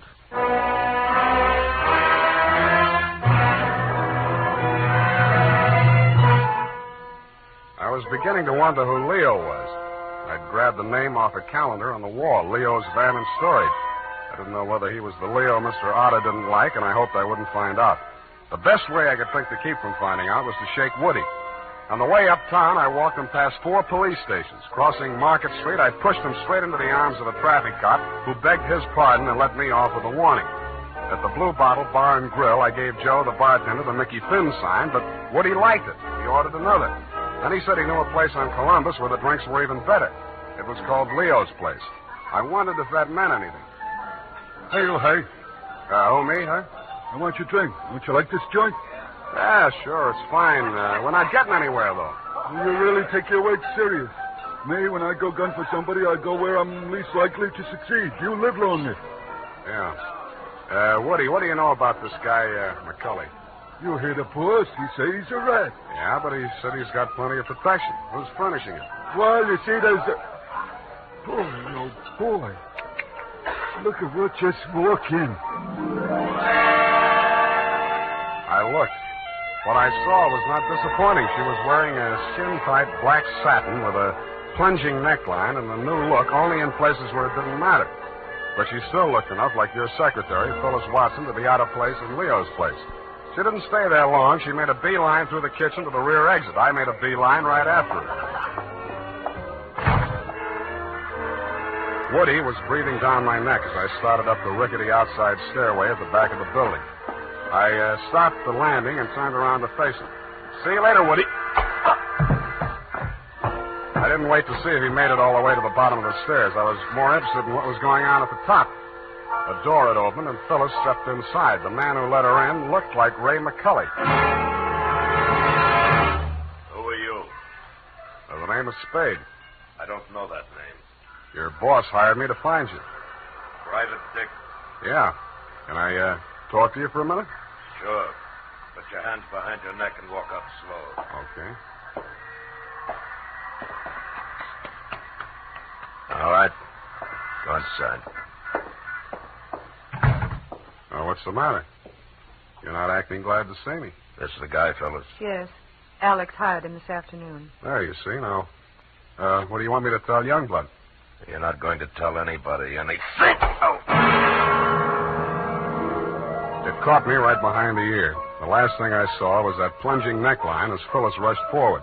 I didn't know whether she was rushing to my rescue or to get in a few licks of her own. 5 seconds later, I didn't care. As the design of the linoleum slammed up at me, I had just time to wonder why, of all the people who were looking for Ray McCully, I had to find him. Then I was out. Boing. Maced for my pains.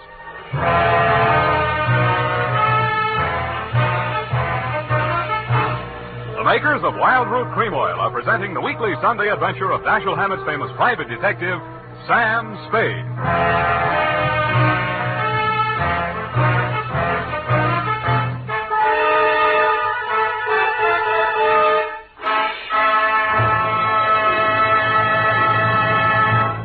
If you want the well-groomed look that helps you get ahead, socially and on the job, listen.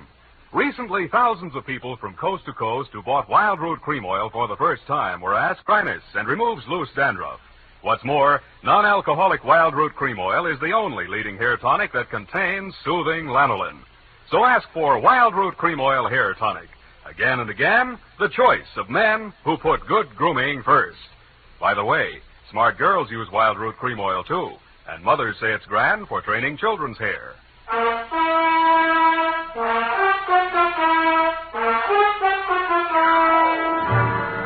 And now, back to the missing Newshawk caper. Tonight's adventure with Sam Spade.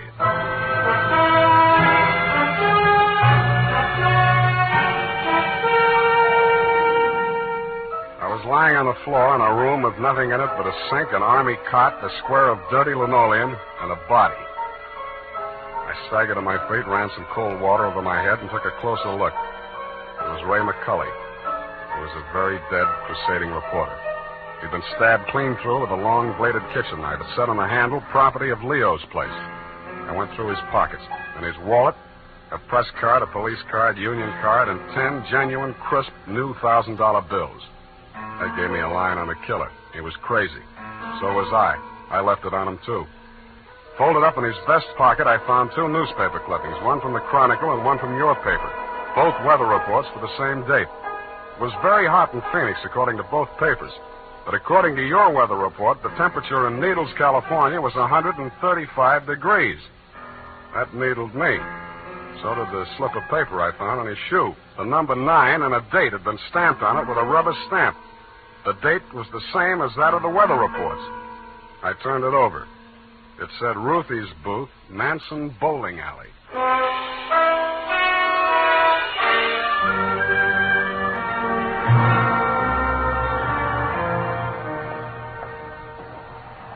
Don't tell me anything yet. You're the cigar type. Coronas or Panatellas?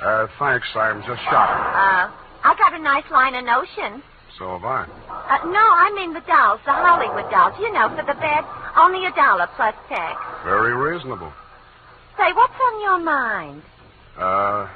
Leo sent me. Oh. Are you going to collect the slips hereafter? Well, not tonight. You see, I'm sort of a troubleshooter. Leo's checking up on some of the numbers that didn't come out right. Listen, I'll tell him to his face, I don't want any part of those wrong numbers. They're scary. Nuts. Who bought this one? Let me see. Oh, last Thursday. Oh, number 9. How can I forget? He put $500. And honest, if he's been around once, he's been around 100 times to see if it paid off. Did it? What's his name? Mr. Spinelli. He buys a slip every day. And if you ask me, he's learned a system. Because he's been winning, you know. Dimes and then $1 and then $5. And then when he come in with 500 on number 9 until he dropped dead, did it win? Where does he live? It did. Wait, I'll look on the sheet. Hey, somebody else was in just this afternoon. Give me that address. Hurry up, will you? It's right around the corner on Manson, 810. Say, maybe that's his system, 8 and 1. Don't that add up to 9? Hey, what's the matter? Where are you going in such a rush?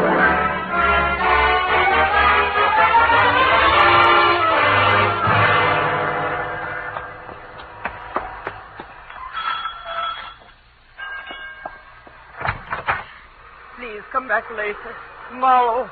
Next week. Are you Mrs. Spinelli? Yes, please. I had so much trouble. Is your husband home? Oh, my poor man. They take him away. He's dead. Oh, I'm sorry. How did it happen? Who are you?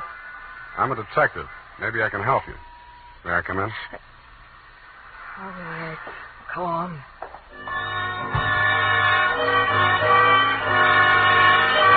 It took quite a while to gain her confidence, and after that, it took still quite a while to piece together the grief-stricken grumble of words that poured out of her. When I got it down in the form of a statement, I asked her to read it over. Item: statement by Mrs. Arturo Spinelli.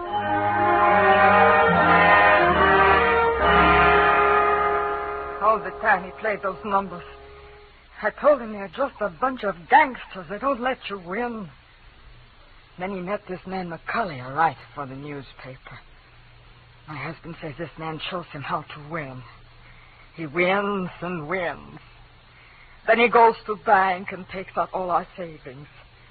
I begged to him not to do it. But no, he was greedy. And this McCulley poisoned his mind. Sure, he won. He brought the money home in his hand. $10,000. I don't want it. I'm scared.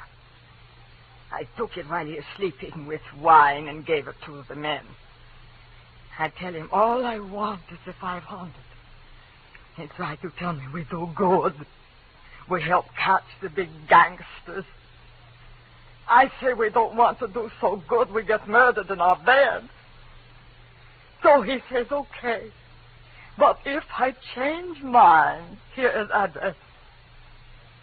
I don't change my mind. Because already my husband, he is dead. At home. Stabbed. No, I don't change my mind.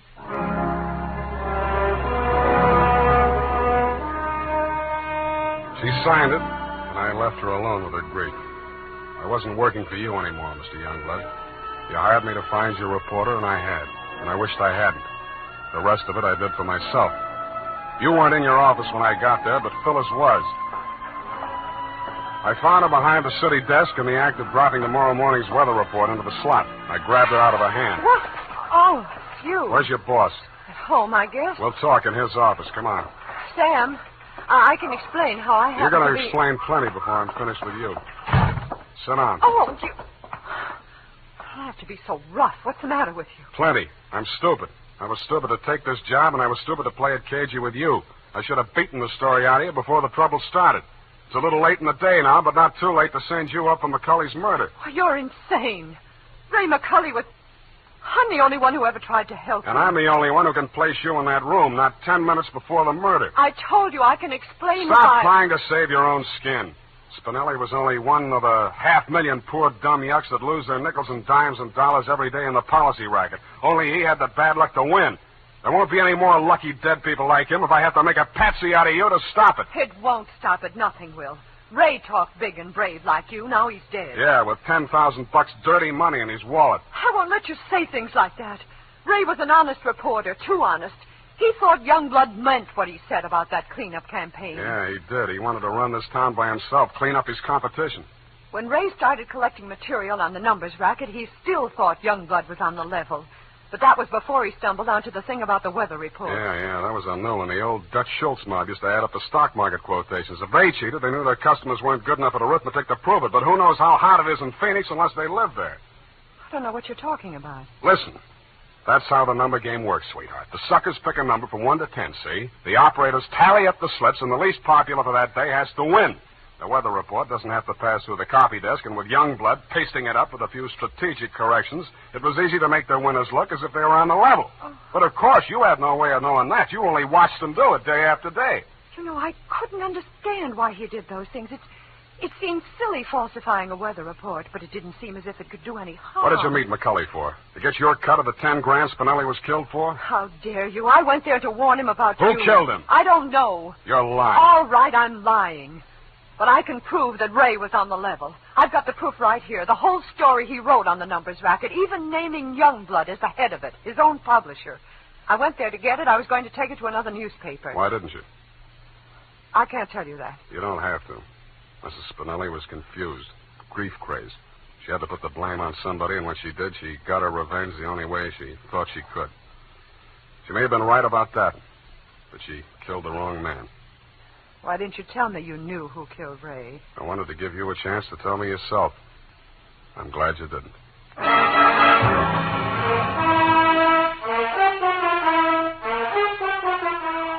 And that, Mr. Youngblood, is the crop. I'm sure you appreciate the fact that I gave the double scoop to your paper.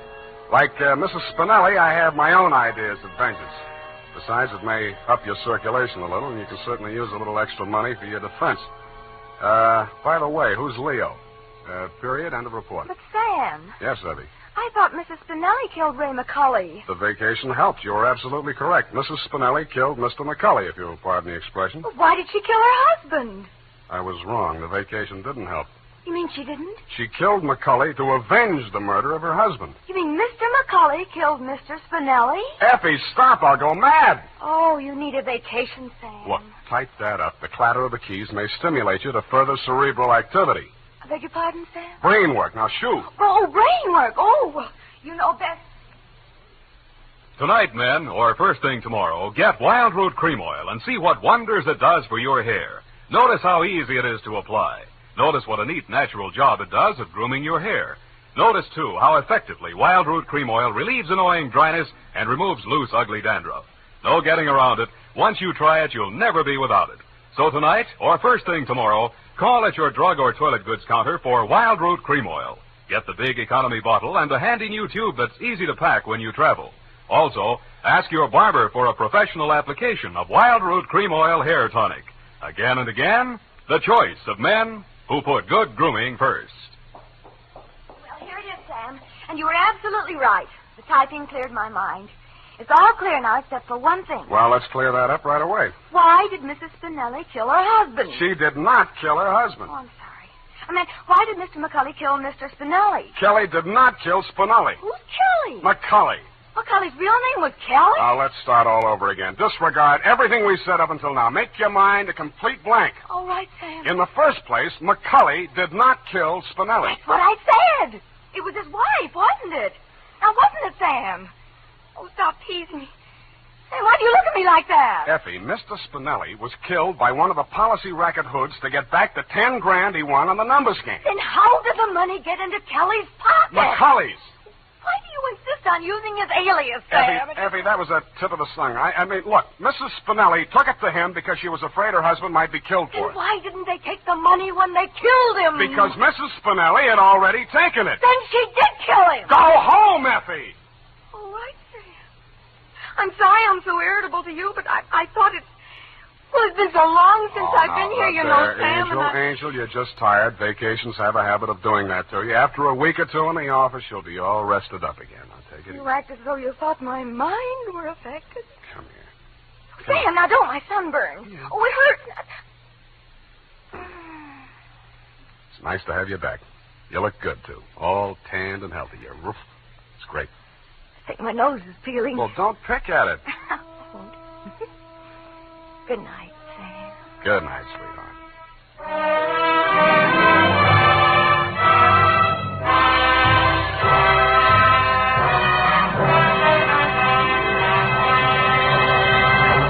The Adventures of Sam Spade, Dashiell Hammett's famous private detective, are produced and directed by William Spear. Sam Spade is played by Howard Duff. Lorene Tuttle is Effie. The Adventures of Sam Spade are written for radio by Bob Tallman and Gil Dowd, with musical direction by Lud Gluskin. Gil Dowd directed tonight's broadcast in William Spear's absence. Join us again next Sunday for another adventure with Sam Spade, brought to you by Wild Root Cream Oil. Again and again, the choice of men who put good grooming first. This is Dick Joy reminding you to... Get Wild Root Cream Oil, Charlie. It keeps your hair in trim. You see, it's non-alcoholic, Charlie. It's made with soothing lanolin. You better get Wild Root Cream Oil, Charlie. Start using it today. You'll find that you will have a tough time, Charlie, keeping all the gals away. Hiya, Baldy. Get Wild Root right away. This is CBS, the Columbia Broadcasting System.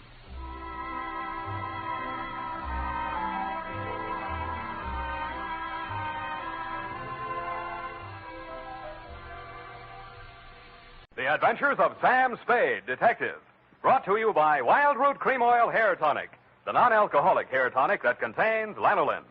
Wild Root Cream Oil. Again and again, the choice of men who put good grooming first.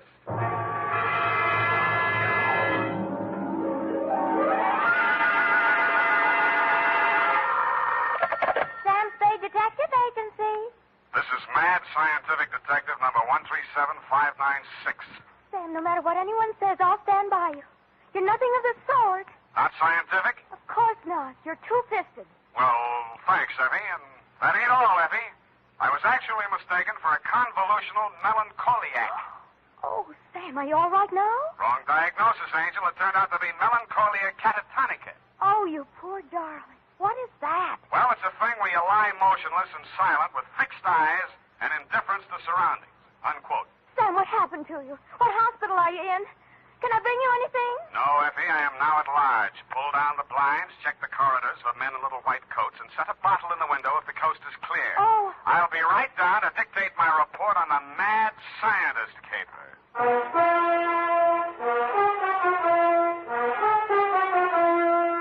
Dashiell Hammett, America's leading detective fiction writer and creator of Sam Spade, the hard-boiled private eye, and William Spear, radio's outstanding producer-director of mystery and crime drama, join their talents to make your hair stand on end with the adventures of Sam Spade.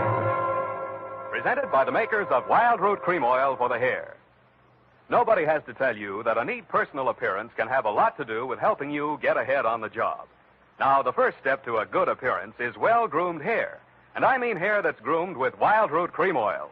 Wild Root Cream Oil always grooms the hair neatly and naturally. It relieves dryness, removes loose dandruff.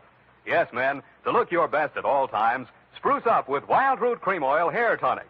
Again and again, the choice of men who put good grooming first. And now, with Howard Duff starring as Spade, Wild Root brings to the air the greatest private detective of them all in the adventures of Sam Spade.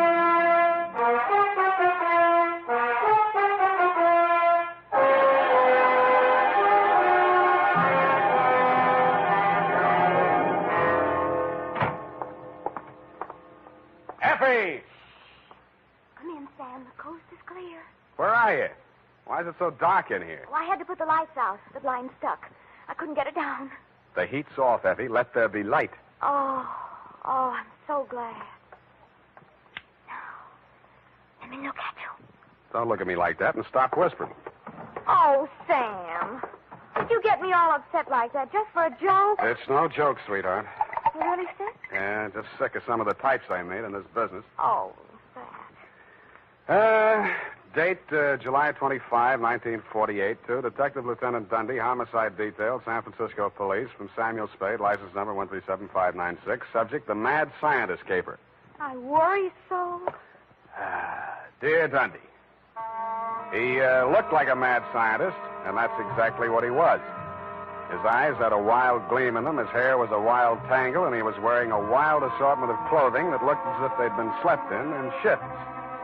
He leaned across the desk at me and said, They have stolen my secret formula. They have? Gee, that's too bad. Oh, you think I'm crazy? I don't know yet. I just met you. My name is Raymond Fox. Does that mean anything to you? Raymond Fox. Yeah, I think it does, but I don't quite remember what. I invented the helioscope. Helioscope? No, that wasn't it. I also synthesized hydroxylamophotochronoton. That was it. Yes, but unfortunately, production costs were prohibitive. But you didn't let that discourage you. Oh, no, indeed. You see, after a brief illness, I was back in my laboratory, perfecting my greatest contribution to science, what may prove to be the greatest contribution of science to humanity. I call it penetron. Penetron? That is what they have stolen, the secret formula for penetron. Penetron, huh? Now, what exactly is penetron, Mr. Fox, and who are they? Well, penetron is a plastic with a molecular structure which repels atomic radiation more efficiently than lead, yet weighs less than aluminium. Oh, that. Do you realize the significance of this? Well, And imagine a motor no larger than a cigar box, with a power potential that even I don't believe, but they do. Who's they? Grierson Enterprises. Now, how do I know this? When I applied to the patent office to protect my discovery, I received this letter. Here, go on, read it for yourself. Commissioner of Patents, Washington, D.C. Dear Mr. Fox, your application for patent on formula designated under the trade name Penetron is hereby rejected. You see. Both formula and trade name, together with descriptive material identical to yours, have been registered by Mr. Albert Grierson, Grierson Enterprises, San Francisco. Very truly yours, George Sherman, Acting Deputy Assistant Commissioner. There. You see? Yes. You don't need a detective, Mr. Fox. What you need is a good patent lawyer. Lawyer? I have one. A legal ball of fire named Roscoe Manning. You know this scoundrel? Yeah? He's got an okay reputation. And I am paying for it. $3,000 in retainers. And now he tells me he can do nothing. Insufficient evidence, he says. What is this outfit, Grierson Enterprises? Yeah, a snare in a delusion with rented furniture, unscientific ventilation, and dirty work at the switchboard. Mm-hmm. How did they get hold of your formula? Well, it must have been while I was ill. They came and took it away. Out of your laboratory? Oh, well, what does it matter where? I've got to start someplace. Start with the man. I promise you he's a crook. If he steals from me, he's stolen from others. If we can prove that, then I have a case. Well, I can't promise you anything, Mr. Fox, but I'll see what I can do. Will $100 be enough for your retainer? Too much. 25 now, and the balance if I can do anything for you.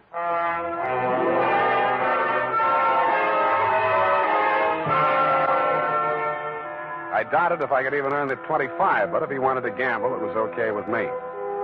The offices of Grierson Enterprises were pretty much as he described them. A beautiful front, especially at the switchboard. Grierson Enterprises, good afternoon. No, Mr. Grierson's out of town. No, I don't know when to expect him. I'll be right with you. That's good news. Grierson Enterprises? No, he is not.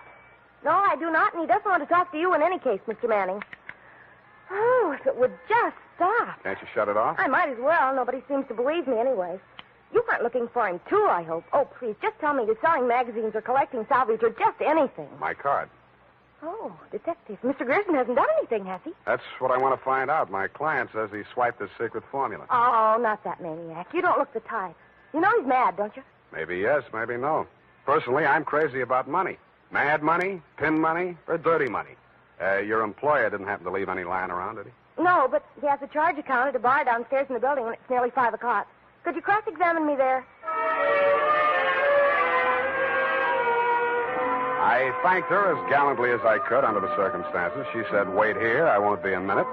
And while she was gone, I made a quick frisk of the office. The file cabinet was empty. Grierson's desk contained nothing but 2 unsharpened pencils, tobacco crumbs, a rubber band, some rusty paper clips, an old gas bill, a glass ampule, broken, labeled sodium denadrine for intravenous injection, and a business card from one Roscoe Manning, attorney at law. I stuck the card in my pocket, went back to the switchboard, and in less time than it takes to tell, I was calling her Lois, and she was calling me Sam over cocktails for 2. And that's all I know about it. I didn't think anything about his taking his correspondence out of the files. He often took work home with him. Mm-hmm.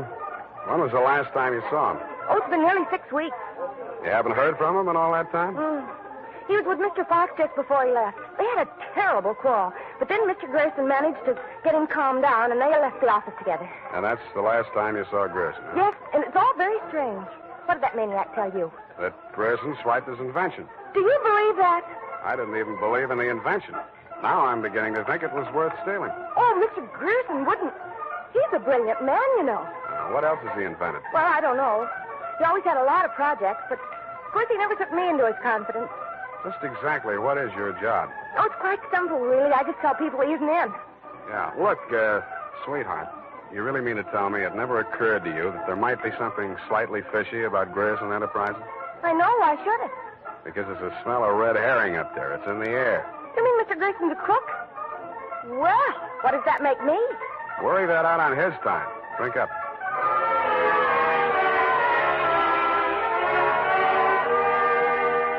She looked as if she were telling the truth. Though with women, especially blue-eyed women, that doesn't always mean anything. If she had anything more to tell, she obviously wasn't ready yet to tell it. I asked her to come up and listen to my Herb Jeffries records. She said my apartment needed a woman's touch. I handed her a broom. She hit me on the head with it and left. And so to bed. Up the Times and phoned my client. He wasn't in. Then I phoned a guy I know who sometimes knows about things and asked him what sodium denadrine was. He said it was a sedative and or a truth serum, a mental-type drug. I wondered what Grierson had been using it for during office hours. I also wondered what else he'd been spending money for. I phoned another guy who knows about other things, and he called me back with the name of Grierson's Bank, Golden Gate Trust. An hour later, to my surprise, I actually had something to go on.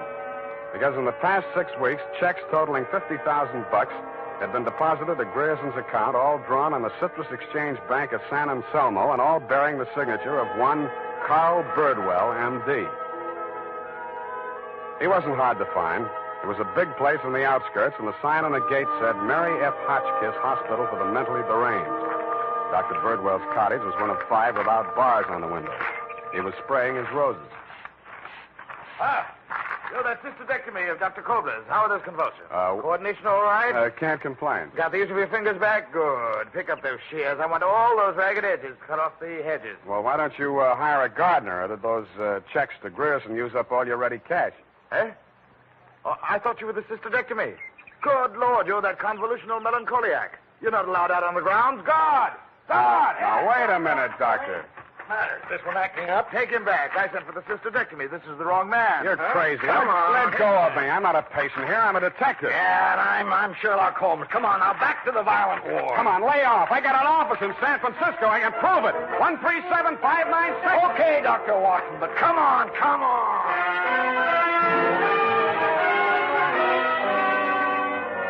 And in more time than it takes to tell, due to the guard's jiu-jitsu, I was disrobed, straitjacketed, and rolled into a wet sheet. A full-fledged inmate of the Mary F. Hotchkiss Hospital for the Mentally Deranged, which is exactly where I belong for having taken Mr. Fox's $25.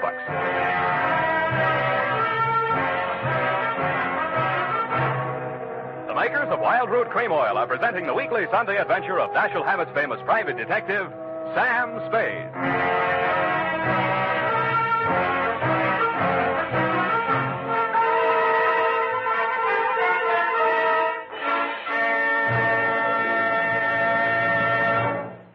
If you want the well-groomed look that helps you get ahead, socially and on the job, listen. Recently, thousands of people from coast to coast who bought Wild Root Cream Oil for the first time were asked, how does Wild Root Cream Oil compare with the hair tonic you previously used? Better than 4 out of 5 who replied said they preferred Wild Root Cream Oil. And no wonder. Wild Root Cream Oil grooms the hair neatly and naturally, relieves annoying dryness, and removes loose dandruff. What's more, non-alcoholic Wild Root Cream Oil is the only leading hair tonic that contains soothing lanolin. So ask for Wild Root Cream Oil Hair Tonic. Again and again, the choice of men who put good grooming first. By the way, smart girls use Wild Root Cream Oil, too. And mothers say it's grand for training children's hair.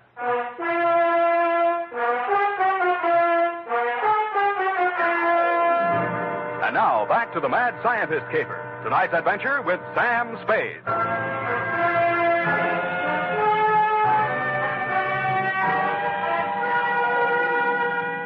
I have been shot, stabbed, slashed, pistol whipped, and sapped into unconsciousness. But until you have spent a night rolled up in a wet sheet, Dundee, you don't know what punishment is. You feel hot and cold at the same time, too miserable to sleep, too exhausted to stay awake. And after 4 hours of it, you just give up and join the crazies pushing up the daisies. There's only one thing I can say in favor of the Mary F. Hotchkiss Hospital for the Mentally Deranged. They get the patients up early. By 6:30 in the a.m., I had been rolled out of the sheet.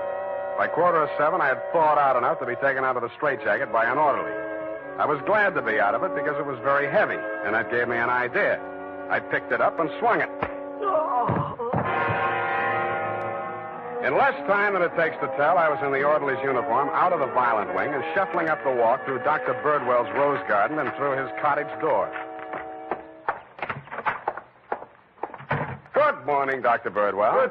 Good Lord, who let you in here? What do you want? I was trying to tell you yesterday when I was so rudely interrupted. Hey? Oh, yes, the detective. Did you say Grierson sent you? I didn't say that. I'm afraid you'll have to be absolutely specific or I can't help you. All right. My client is an inventor who claims that Mr. Grierson stole a formula from him, got a patent on it, and stands to profit to the tune of about $1 million. The last 2 items check. I don't know whether Grierson's a crook or not.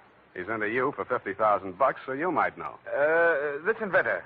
Pale eyes, contracted pupils, big mop of hair. That's a fair description. Fox. Raymond Fox.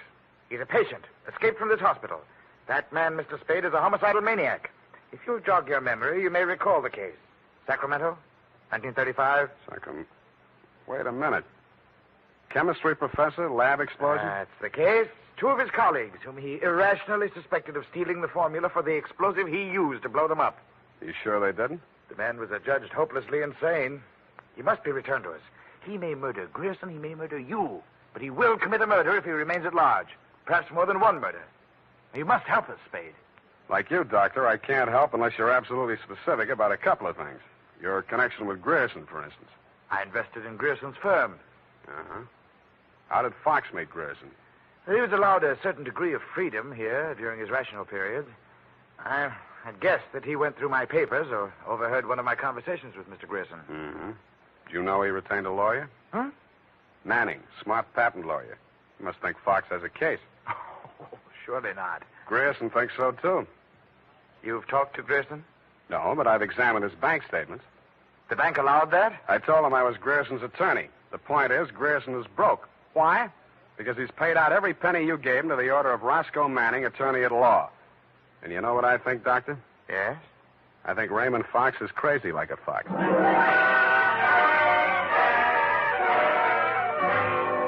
I had the same idea about Dr. Birdwell, but I didn't say so. I didn't feel up to spending another night in a wet sheet.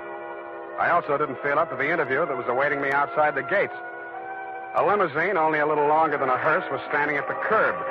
A round pink head with a gray Homburg on it bobbed out at me from the driver's seat and said, Mr. Spade? Yeah? Roscoe Manning. How'd you do? About $49,975 less than you've done in the caper so far. The law is a lucrative profession, my boy. Get in. I'll drive you back to town. No charge? I'll even give you some free advice, sans retainer. Well, sir, you are an elusive chap. I've had the devil's own time catching up with you. How did you? I won't ask why. I am not without resources. Now, as to our mutual client, Mr. Fox, obviously you've learned a good deal about him. Dr. Birdwell says he's cuckoo, and it's only a toss-up which one of us he's going to blow up first. Just about what you'd expect from a medical man. If you'd listened to as much conflicting medical testimony in court as I have, you'd take them all with a grain of salt. Or should I say soda mint? Or sodium denidraine? That's a mysterious remark. I was just trying it on for size. It didn't fit. Mm-hmm. Well, sir, here is my proposition. As to Fox's sanity, it's of no importance. He has money, and I think he has a case. We can always get a doctor to say he's back in his right mind. Where do I fit into your scheme? You just keep looking for Grierson. And watch that secretary of his. I don't trust her. Anything else? Oh, I almost forgot. Here's $500, and here's your ticket to Chicago.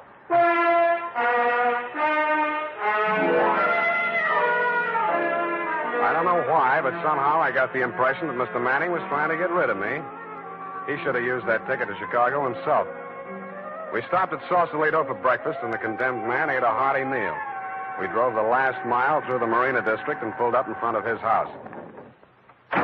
Well, sir, have a nice trip. Or take the car, Mr. Spade. I'll pick it up at the depot. Goodbye. It's been charming. Goodbye. He backed across the sidewalk, waving, and I waved back. Then he went up 3 steps, put a key in his door, and opened it. It didn't do much damage to the house, but all the king's horses and all the king's men couldn't put Roscoe Manning back together again. I got out of the car and just made it up the steps when it happened again. I hated the look, but I did. Where the limousine had been parked with me in it was a smoking heap of scrap metal. I then headed for the nearest phone booth and, pausing only to inspect it for mines and booby traps, dialed the number of Grierson Enterprises.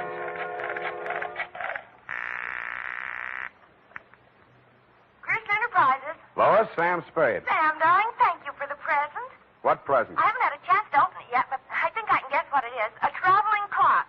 You mean a package arrived and it ticks? Oh, darling, don't be such a tease. Now, Lois, listen. Oh, all right, I'll open it now. Throw it out the window. No, don't do that. Pedestrians, innocent bystanders. Have you got a metal wastebasket there? I think so, yes. Well, fill it up with water and throw the package into it. And ruin my lovely clock? It is not a lovely clock. It's a lovely booby trap. Oh, go on. I'm serious. Manning just got one of them, and what's left of him is on the way to the morgue. Oh, I think I'm going to faint. Lois! Lois! Wake up! Pour some water on yourself. Hello.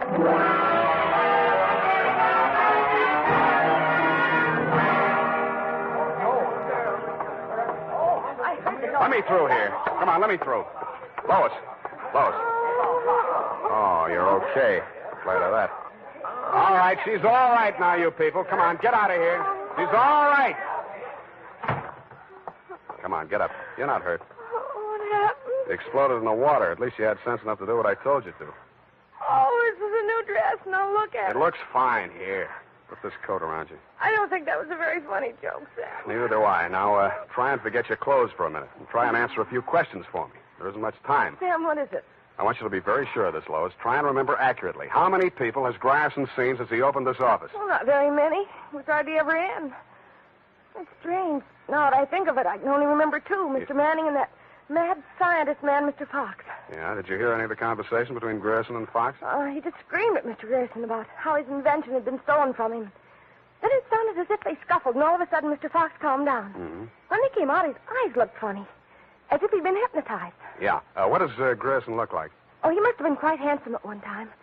He's sort of like Gregory Peck with a mustache, only fatter and balder and older. Mm-hmm. I wouldn't have put it exactly like that, but I can see what you mean. But you've never seen him. Don't make book on it, but I think I have.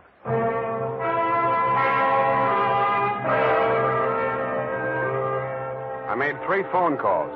One to a crime reporter I don't like very well, giving him a false story on the death of Lois, Grierson's secretary. Another to my client, the mad scientist, alias Raymond Fox. And one to Dr. Birdwell. Then I went to my apartment and waited. My client arrived 5 minutes before the doctor. When Birdwell came in, my client said, Aha! That's he. He stole my secret formula. Oh, now, Raymond, you're getting confused again. Oh. I'm the doctor, don't you remember? That's not true. Your name is Grierson. Oh, he's much worse. He's identification. You must try to remember, Raymond. Nobody's going to hurt you. But you'll be much sicker if you don't remember. But I do remember. I remember everything. Do you remember setting the bombs at Manning's house and the one you sent to Mr. Grierson's office? No. Grierson isn't dead. You're Grierson. No, Grierson isn't dead. Only that poor girl.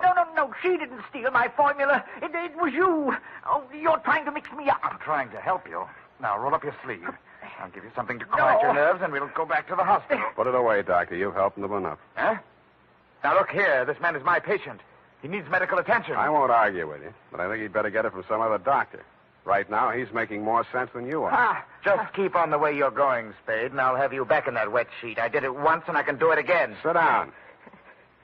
You got delusions of grandeur. Stop shaking, Raymond. I said you're making more sense than he is, and I can prove it. You think you're very astute, don't you? No, I'm stupid, but I'm lucky. I should have tumbled to the whole caper when I found that you'd invested 50,000 smackers in Grierson Enterprises. When I found out that Raymond was an escaped patient, I should have tumbled to what that Denadrine vial was doing in Grierson's desk. I should have known then that you and Grierson were one and the same person. I told you. When I discovered that you'd paid Manning all that shakedown money, I should have known you were planning to knock him off and everybody else who could identify you. But it didn't work out that way. I got out of the car before it blew up. Dumb luck. And you can identify me as Grierson? I don't have to. Oh, God. Surely you're not counting on Raymond's sanity to that extent. He can't even remember that I was his doctor. Can you, Raymond? You're trying to mix me up. You stole my formula. I didn't kill them, did I, Mr. Spade? Now, lie down on the couch and relax, Raymond. Don't worry about a thing. Well, Doctor, what now? You relax, too. Okay, Lois, come on in. What? Lois! Why, Mr. Grierson, have you been sick? How dare you? How dare you ruin all my plans like this? You stupid girl! Okay, that's enough. Come on, get back there. Get back. Sorry, sweetheart. I didn't mean to let him get that close to you. What were you trying to do? It was an experiment, just to see what would happen. It did. So that's the way you scientific detectives work. For a hard-boiled chap, you have the vaguest way of doing things I ever heard of. Well, plans are all right sometimes, Doctor, and sometimes just stirring things up is all right if you're tough enough to survive and keep your eyes open so you see what you want when it comes to the top or something. Spade, Dundee. I'm at home. I've got 2 homicidal characters here, one sane and one insane. Now, if you can tell the difference, I'll let you give the story to the papers.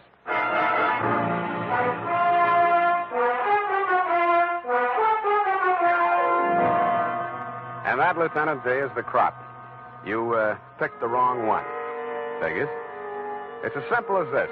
Raymond Fox was the loony, but Birdwell, alias Grierson, conceived and executed the whole scheme, including the explosions.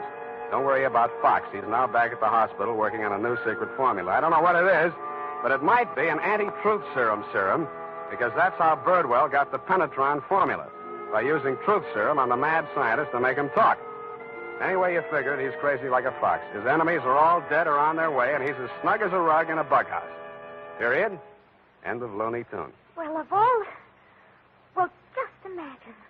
Well, it takes all sorts to make a world, I guess. Well, I guess you never spoke a truer word, Effie, but don't forget a stitch in time saves 9. Don't feel too badly about it, Sam.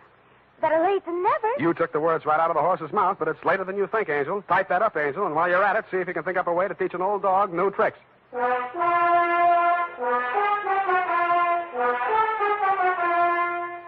Say, mister, if you haven't tried Wild Root Cream Oil Hair Tonic, why not get it tonight or first thing tomorrow? You'll be glad you did, for Wild Root Cream Oil grooms your hair neatly and naturally without giving it that plastered-down look.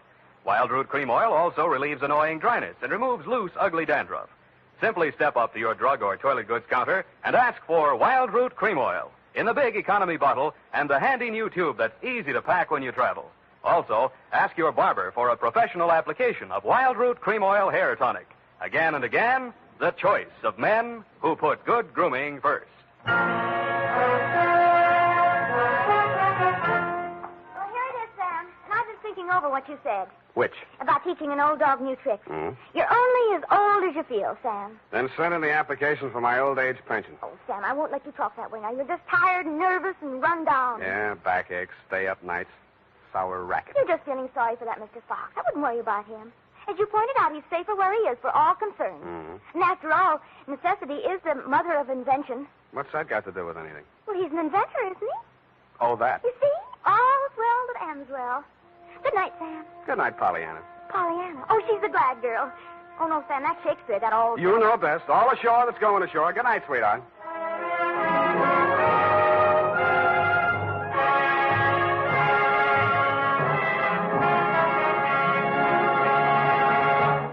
The Adventures of Sam Spade, Dashiell Hammett's famous private detective, are produced and directed by William Spear. Sam Spade is played by Howard Duff. Lorene Tuttle is Effie. The Adventures of Sam Spade are written for radio by Bob Tallman and Gil Dowd, with musical direction by Lud Gluskin. Gil Dowd directed tonight's broadcast in William Spear's absence. Join us again next Sunday for another adventure with Sam Spade. Brought to you by Wild Root Cream Oil, again and again, the choice of men who put good grooming first. This is Dick Joy reminding you to Get Wild Root Cream Oil, Charlie. It keeps your hair in trim. You see, it's non-alcoholic, Charlie. It's made with soothing lanolin. You better get Wild Root Cream Oil, Charlie. Start using it today. You'll find that you will have a tough time, Charlie. Keeping all the gals away. Hiya, Baldy. Get Wild Root right away. This is CBS, the Columbia Broadcasting System.